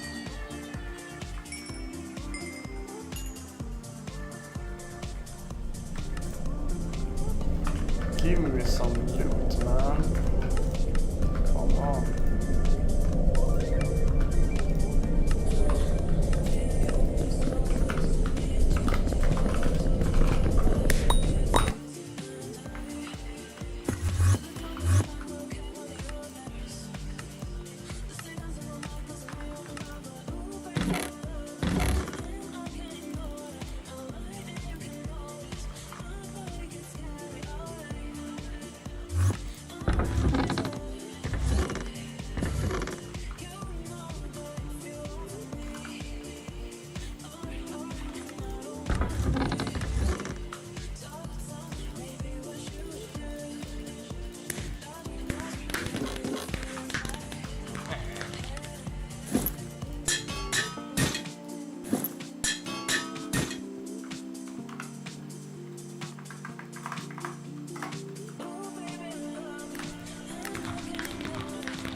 Get hit by that.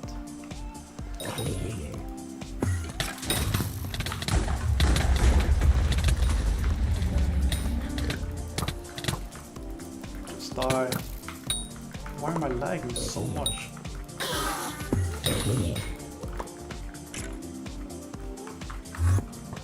This round.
And the last two secrets are...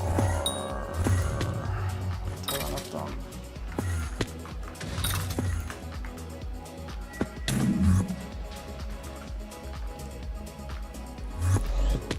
So long ago. Can't even get up.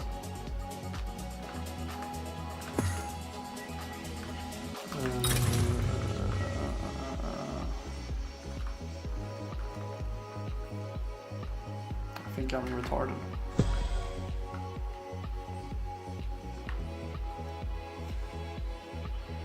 Oh, we haven't even opened blood yet. Holy crap.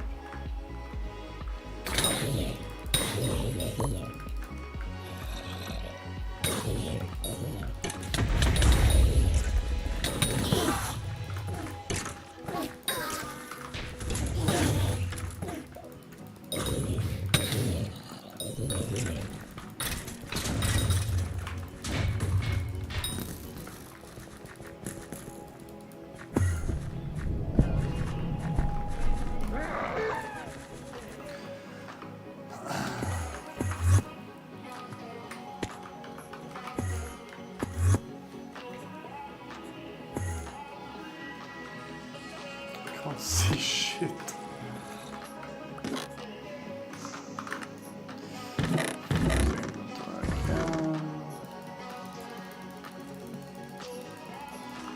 Get out.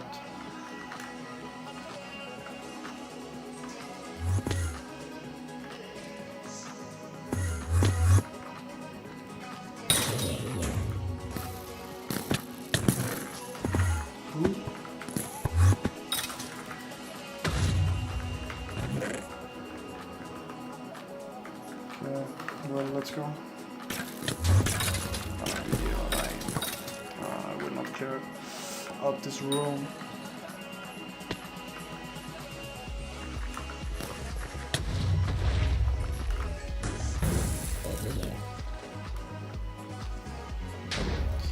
Joe, crazy dark. That's good, man.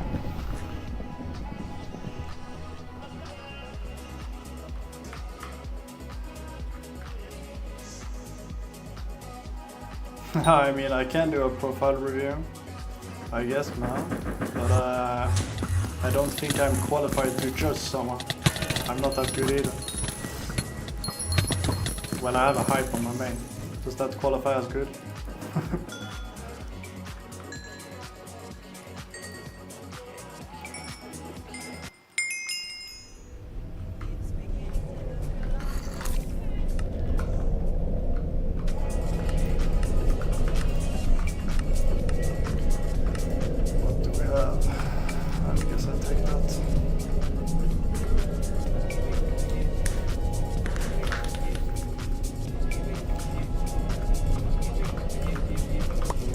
Look you up in a minute, man. Must be really confusing. Must be really confusing.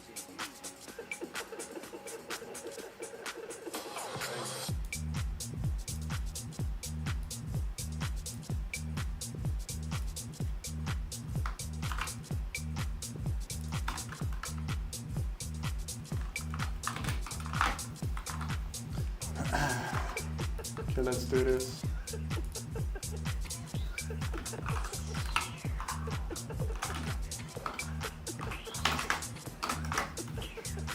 And I just think what it really gets confused is like they're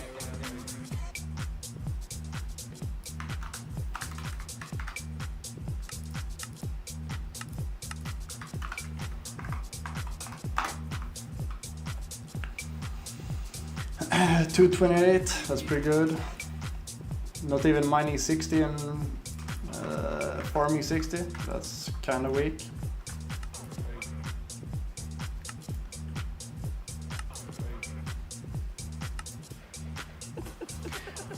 Oh, iron, man. Well, get your mining and farming to 60, goddamn. Very easy, man. Is the Frost and Blaze good? I'm on Iron Man now as well. I'm trying to save up to it. I'm gonna go for it as well.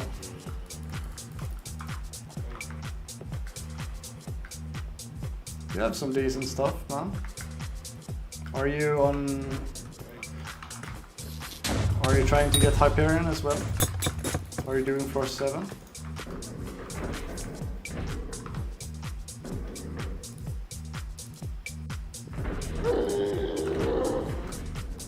Nice, man. I really want to get hype on my on this Iron Man as well. Oh, you did so many rounds. Nice, man. You should join me and do some floor 5. I'm trying to get the assassin pants and some recoms. Oh my god, I'm shaking so hard. This fucking me every time.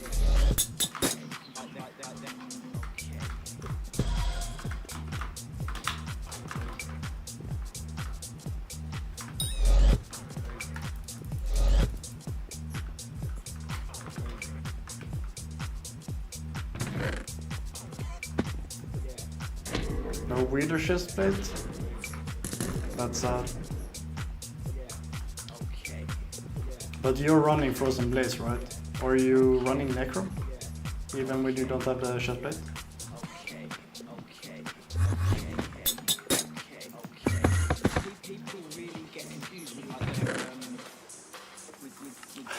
I don't know, is it oh, I can turn off it right there. But still, it's so dark in some areas. I don't know.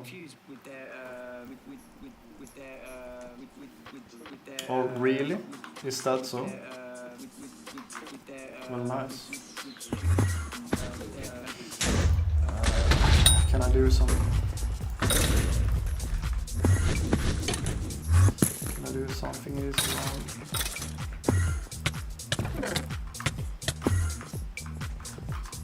Oh, give me a get now. Yeah. I crafted the base, but I only got the epic, which is so sad. The minions have to be down so long.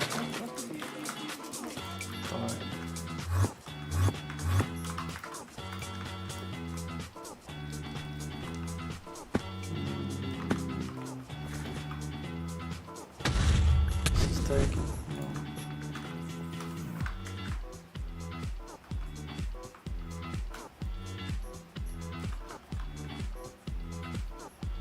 Yeah, it's so unlucky. It's crazy. It's so annoying as well. Can we like go or something? What are they doing?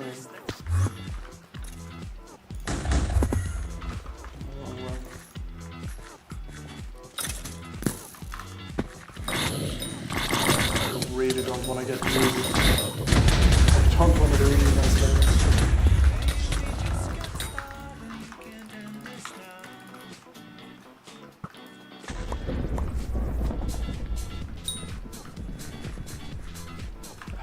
Now.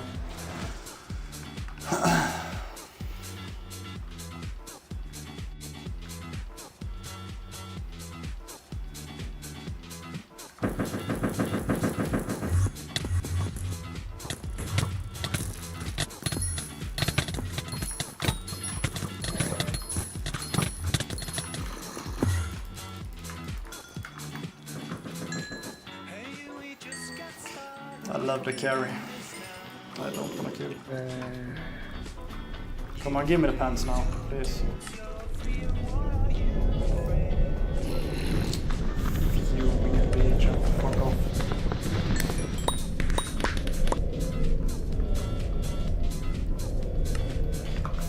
Freak off now. The pages are so full.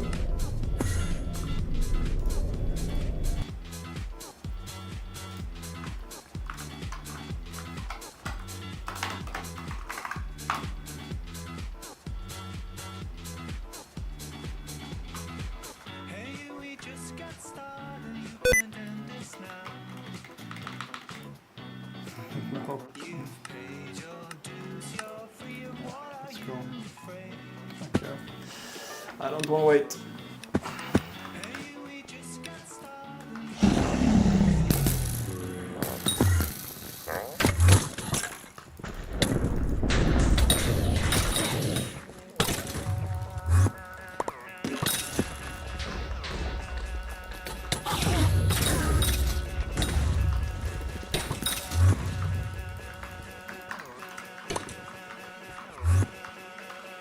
Give me the key now.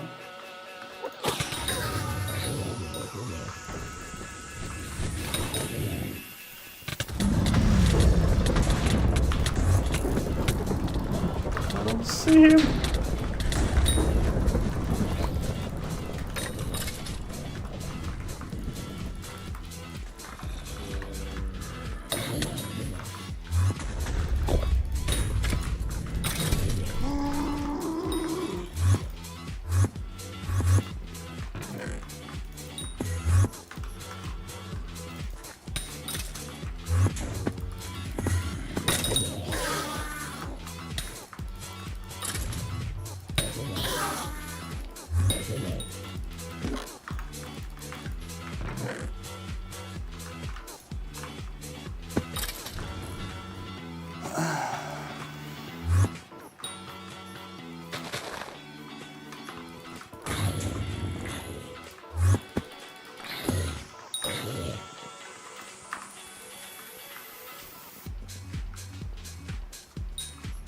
freak is the last.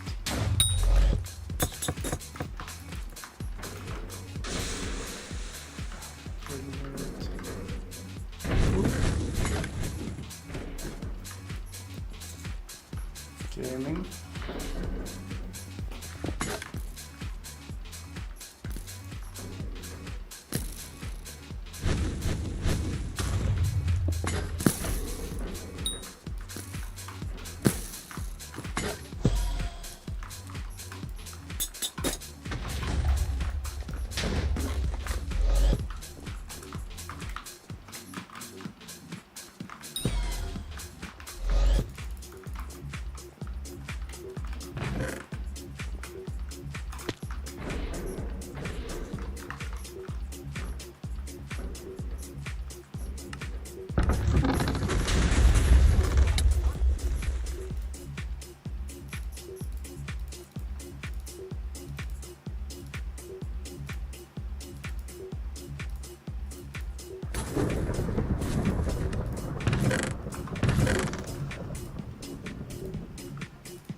Come on, give me plants.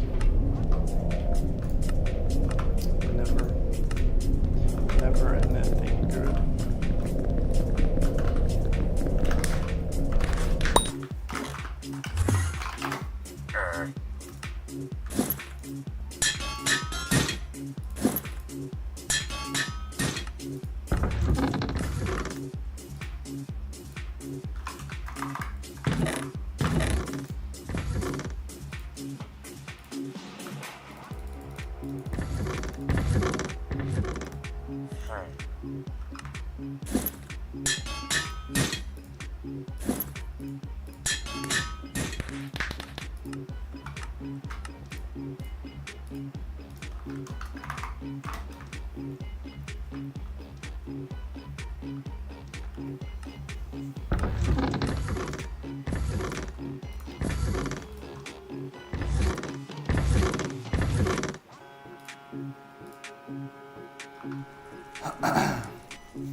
Karieskontroll med förbättrad formula. Det finns socker i det mesta du äter som kan orsaka hål.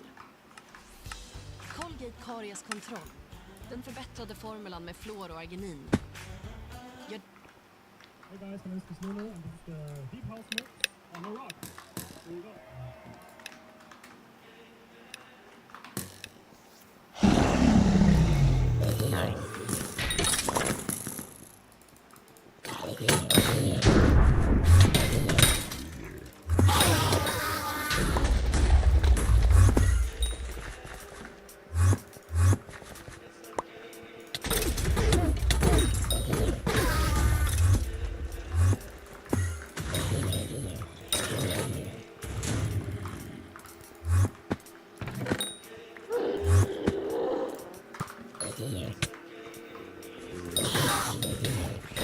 Well, he is blood rushing, so we don't need to do that.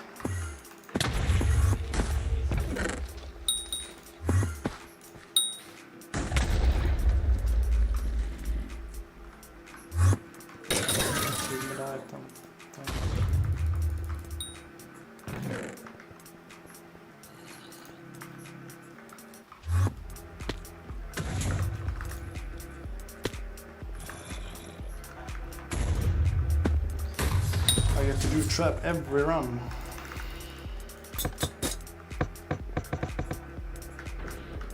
I did get it. It's lagging like hell now.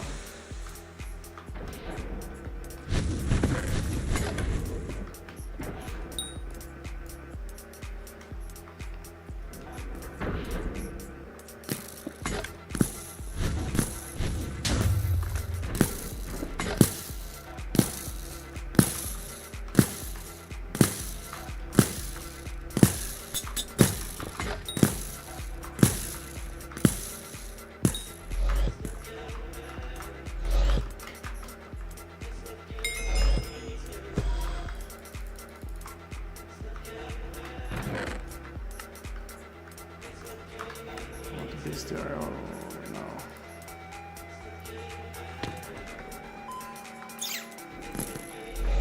Getting close.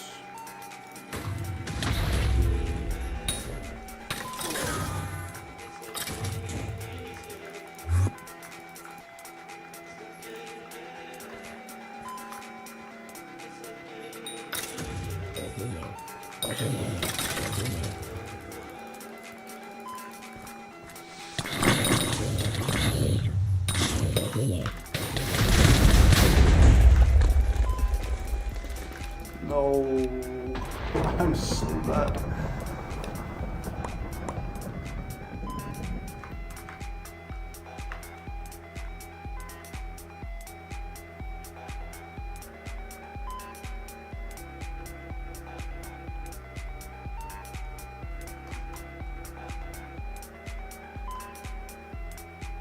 Did my death really cost that much? There we go.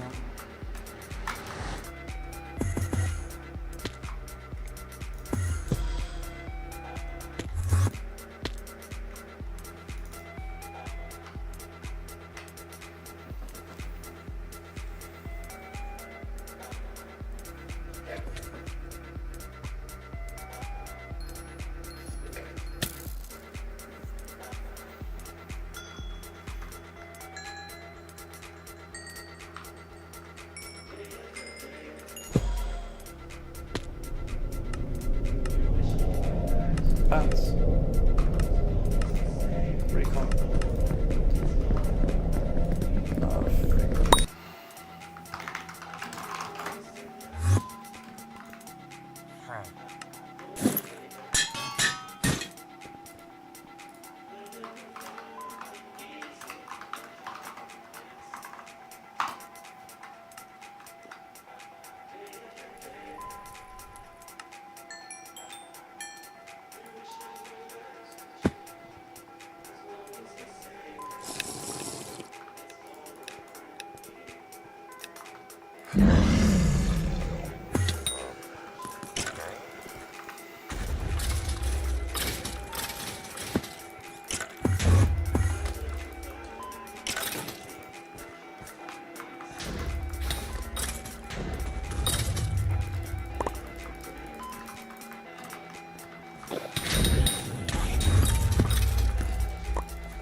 I guess I do trapping out.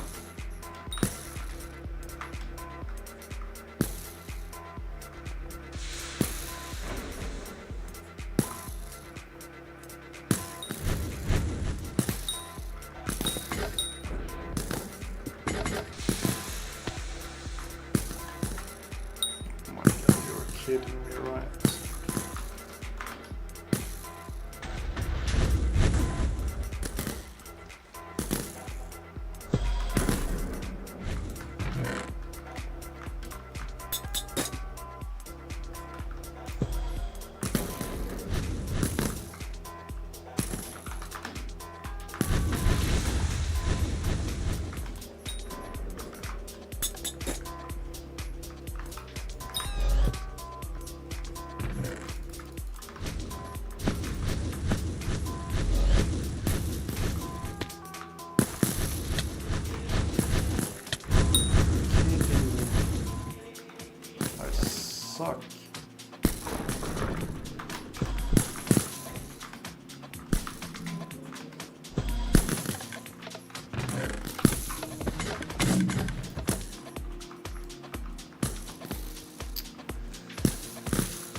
can clear one.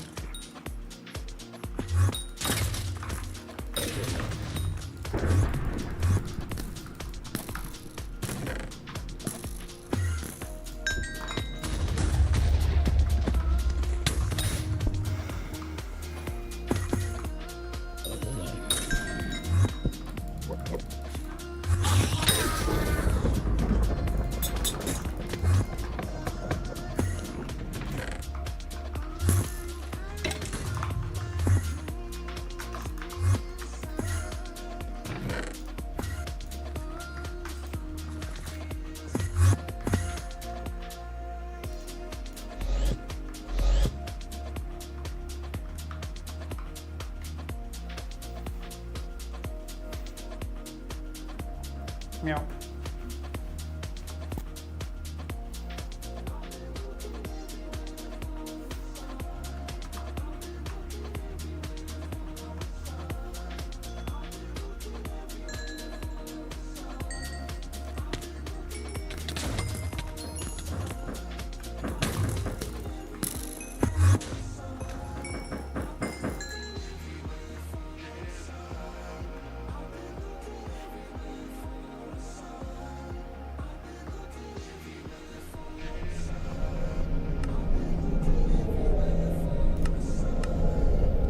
Now I get helmet.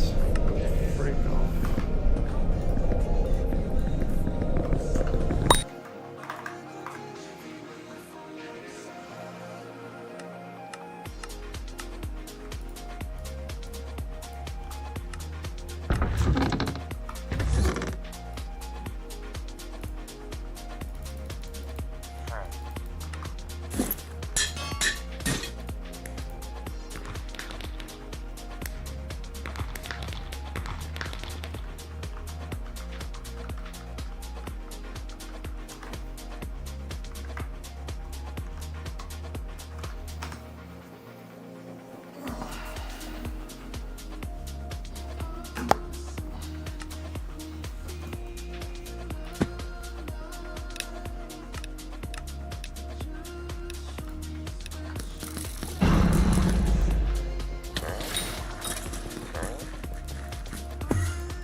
Oh, no, don't go.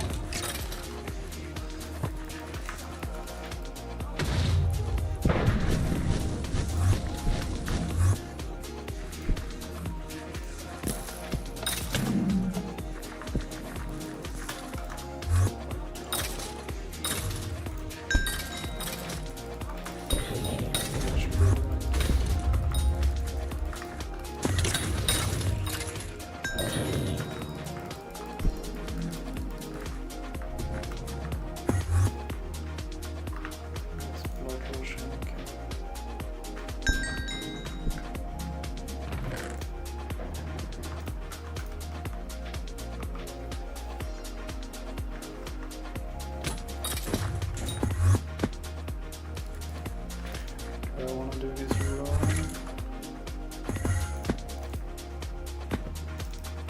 I guess I do.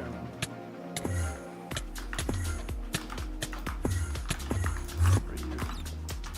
Can I freaking get up?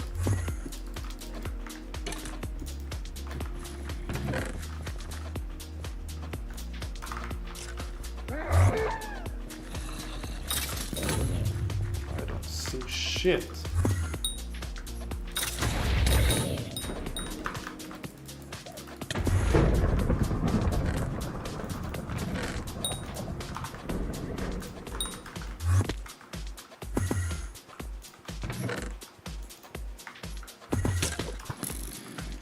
Nice.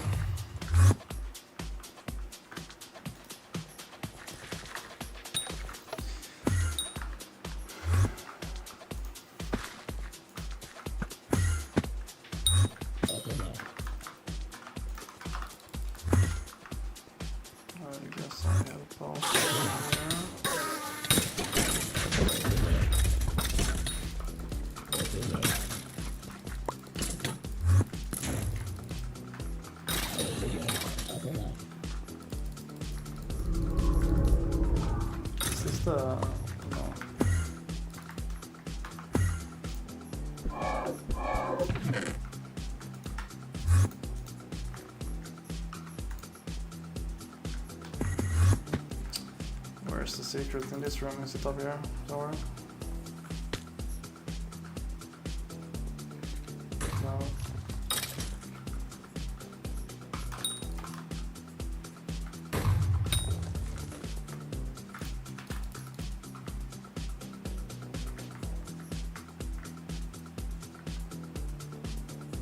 Where the frick is the secret?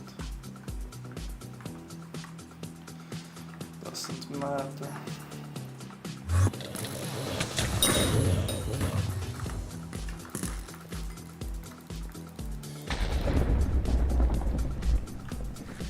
Doesn't even matter.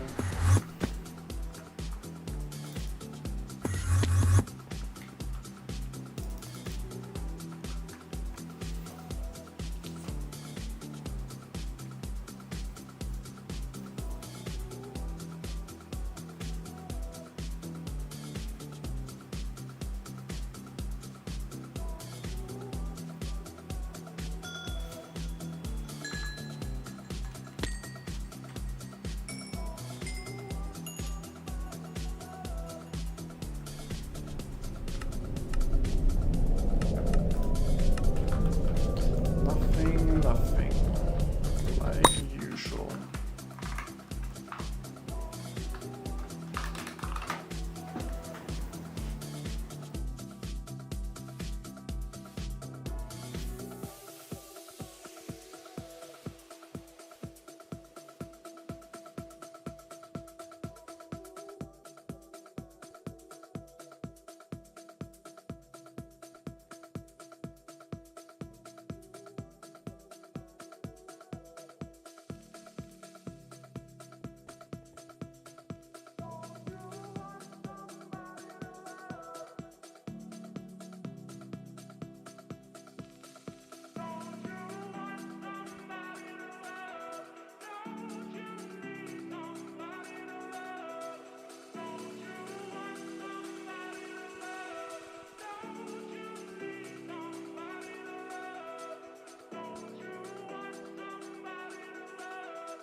Rush.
just died by himself.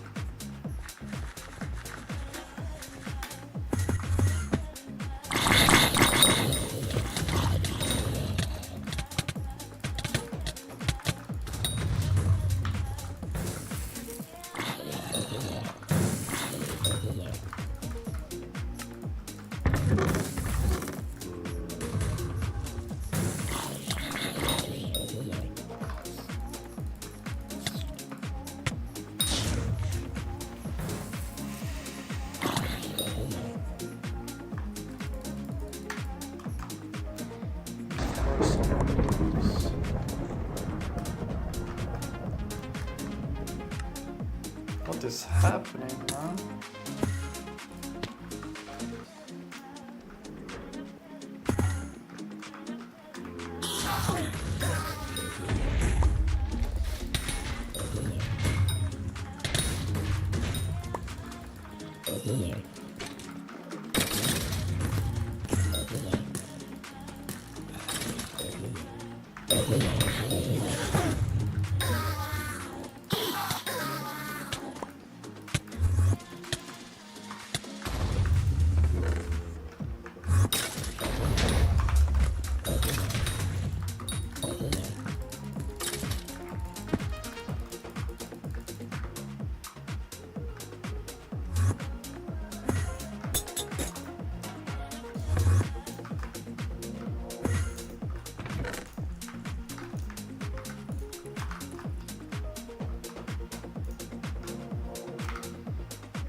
Come on, dude.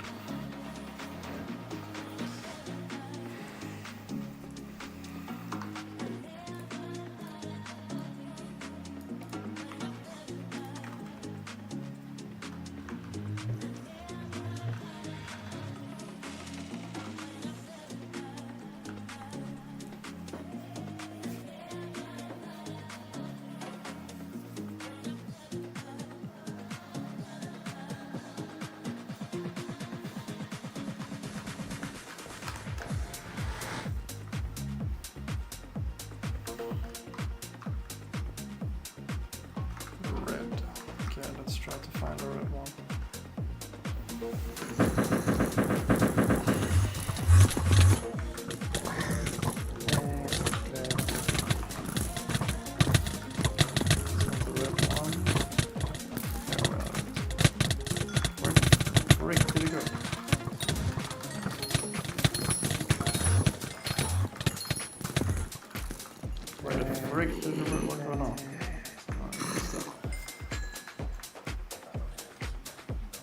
It was pink. What? What the hell? Pants. Recon at least.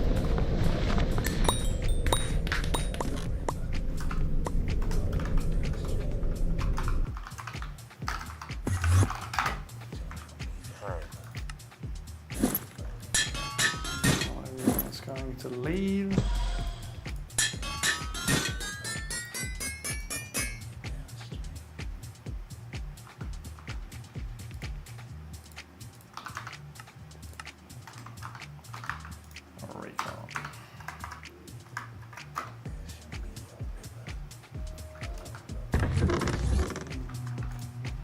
Let me recon this last one.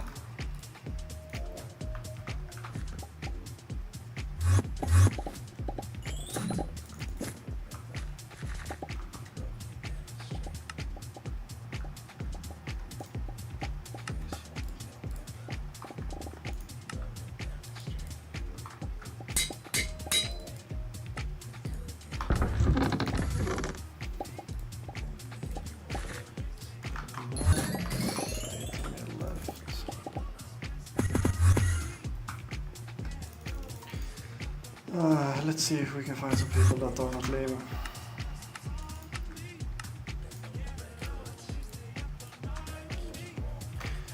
Let's go.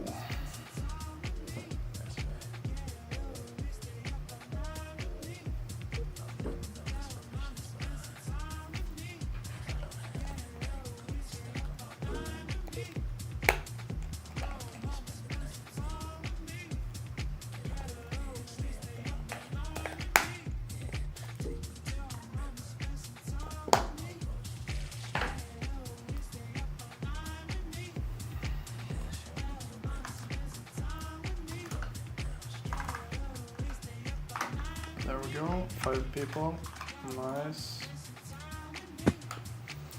Real players as well, high levels. What are they doing in 4-5? I'm just gonna wait here. I do my part.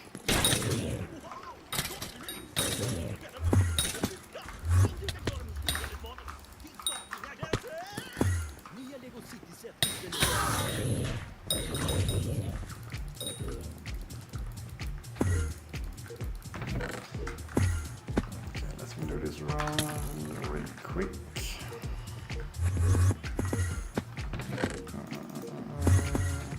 Get the chest, get over here. Pick up the item, please.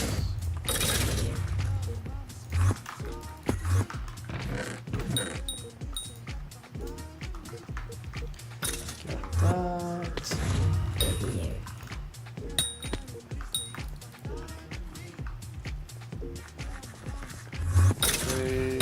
To continue. Nice.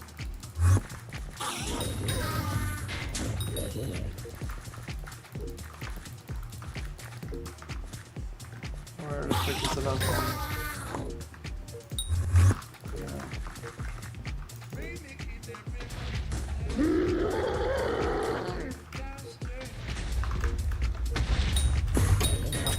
Frick.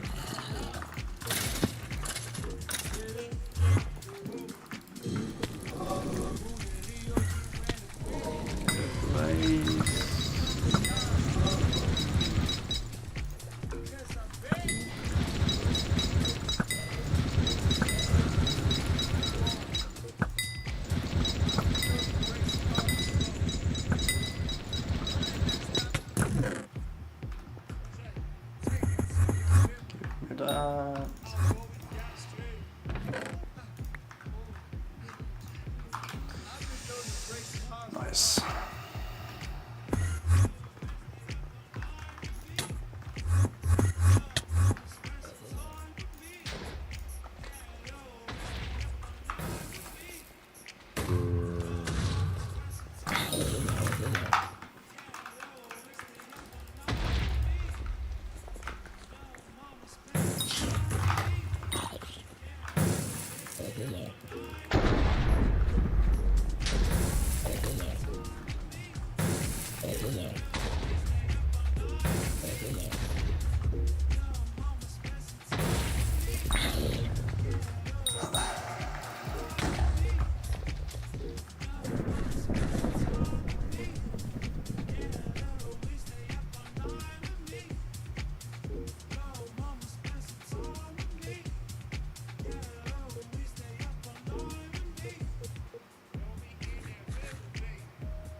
Pants.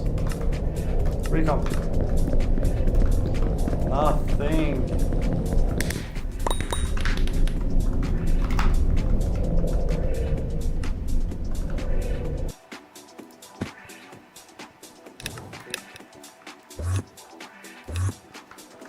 At least we have a good partner now. That doesn't want to leave after 2 seconds.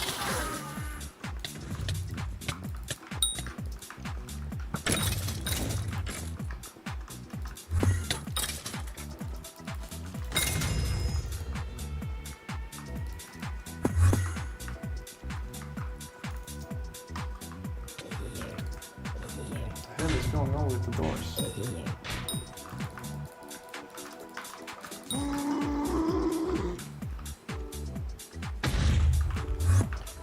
I guess I'll clear this one.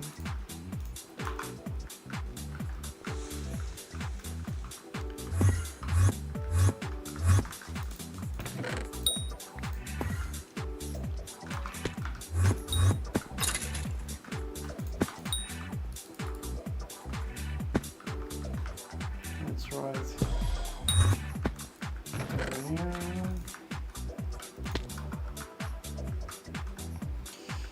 Nice.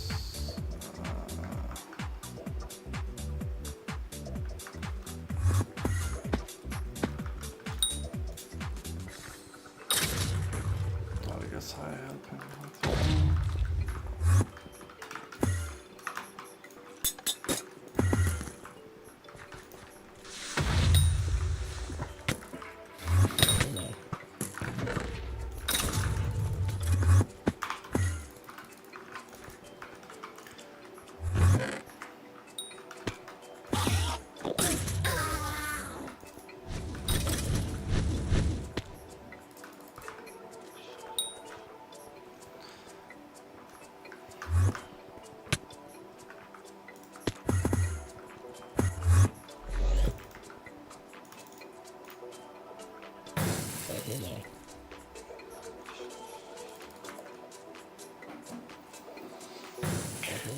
Nice run. Good players.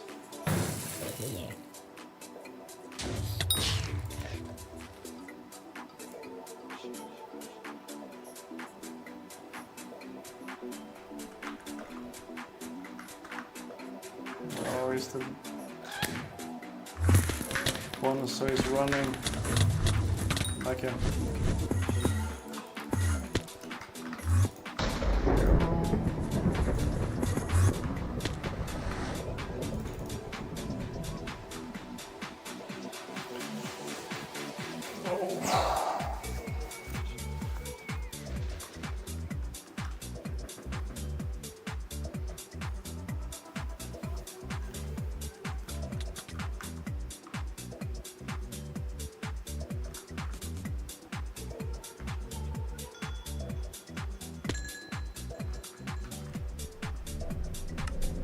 Come on, give me the pants now. Never. Pick up. Freaking hell.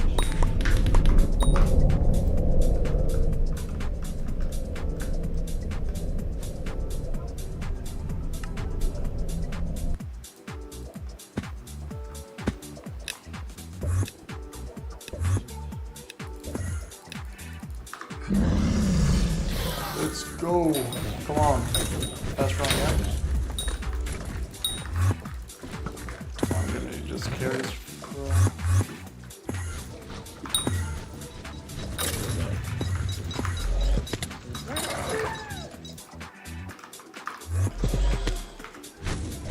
Really out of mana. Oh my god.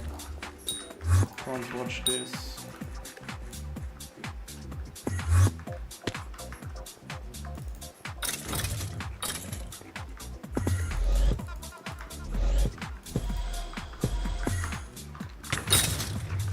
My mana is really annoying me.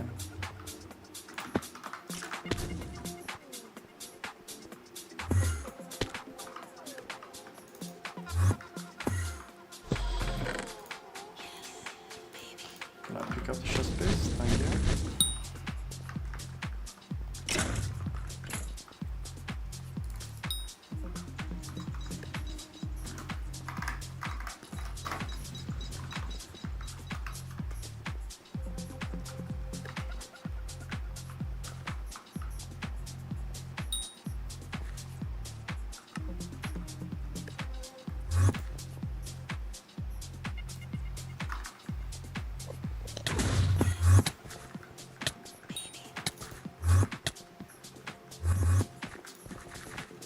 Why did someone skip this one?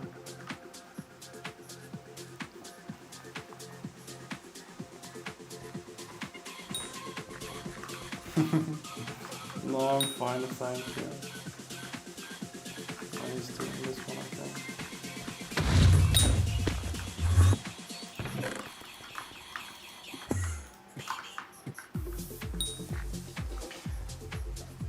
Just lower the price now. If it's not selling, it's not worth it.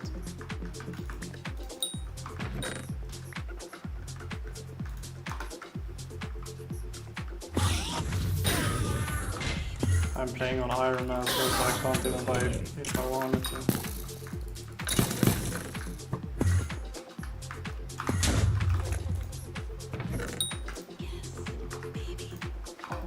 I'm lagging so hard right now.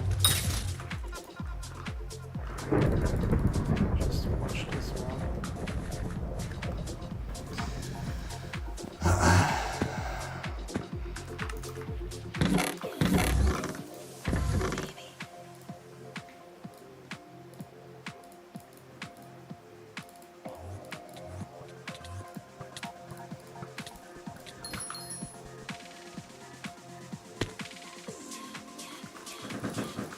Come on, give me the pants now, please.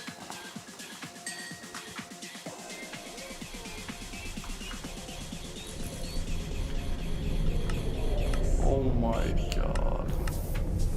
Didn't even get freaking S plasma.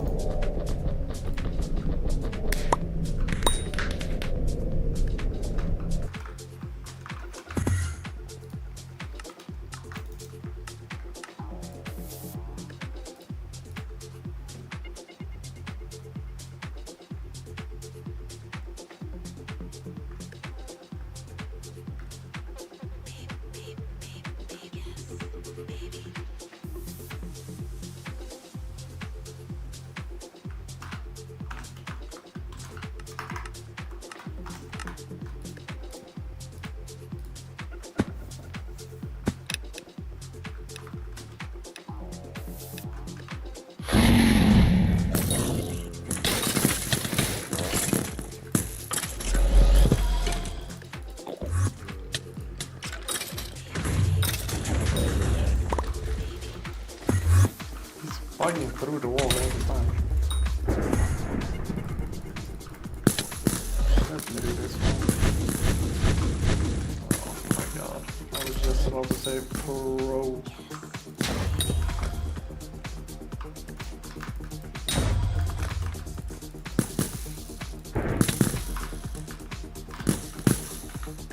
This lag is not even funny.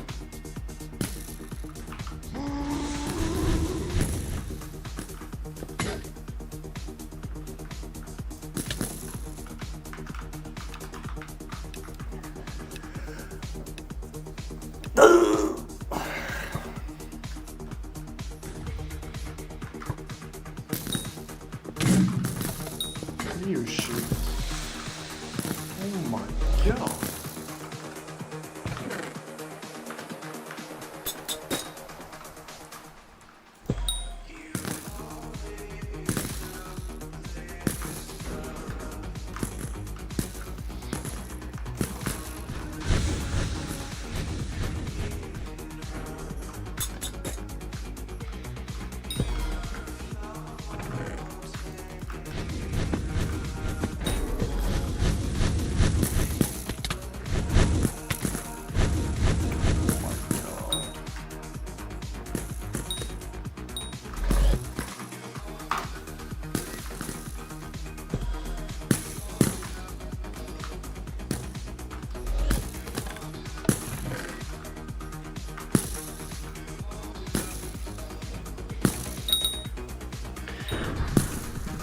We're done. God's blood.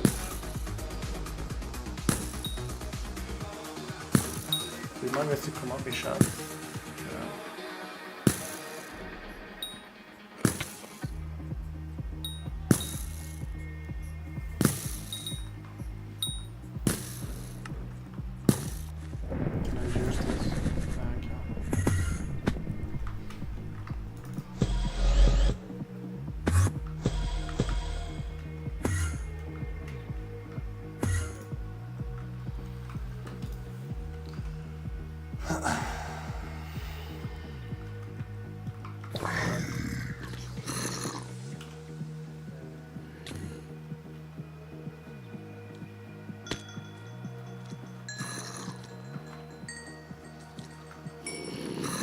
Come on, give me the pants now.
Where the fuck is the last one?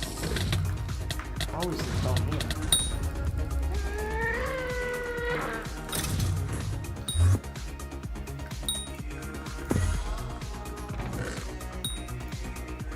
Can't even clear the easy room. Why?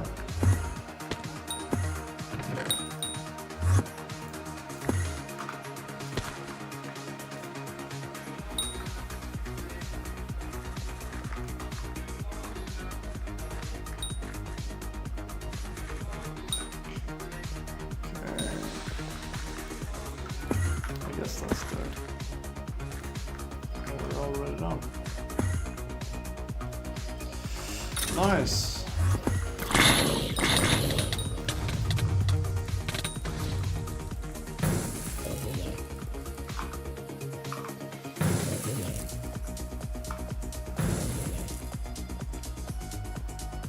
What armor is that?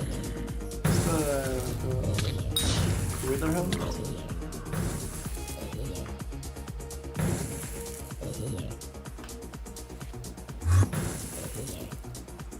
That skin looks so nice.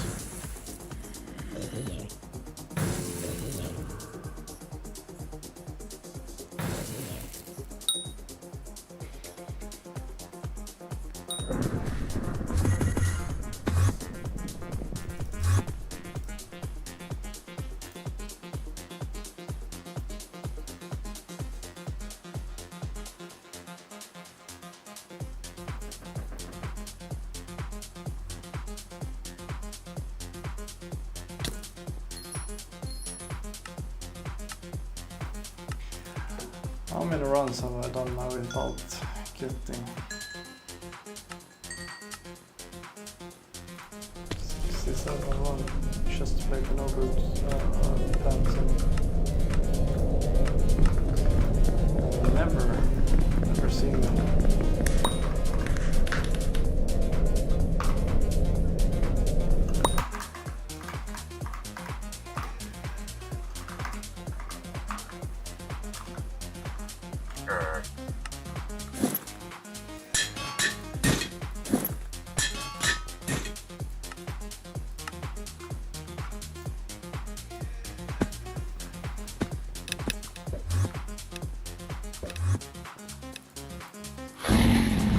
Finally we have a good game at this.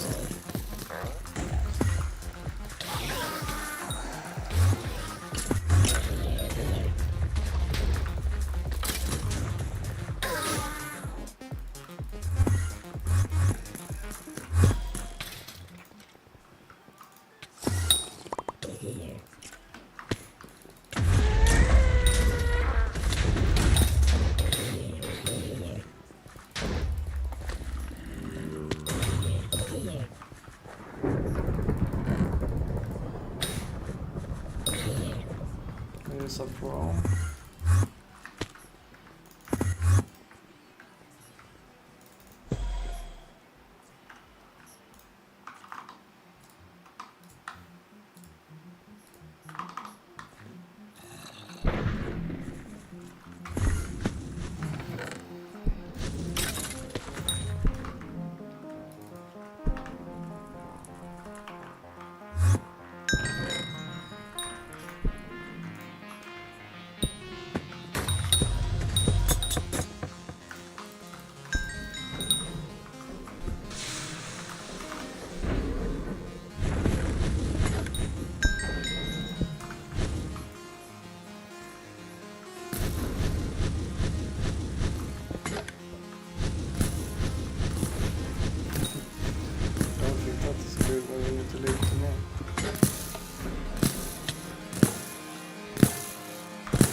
Bye. We Gucci.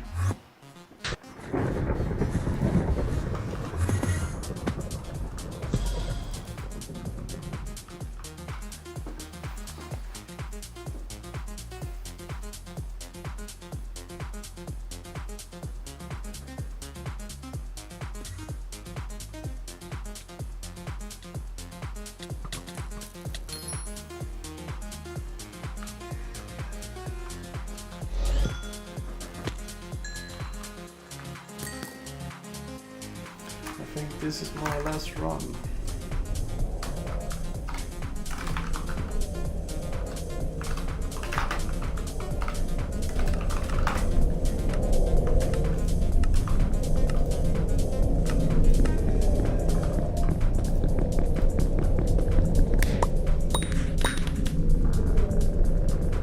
Thank you guys for watching the stream, and see you next time. Thank you.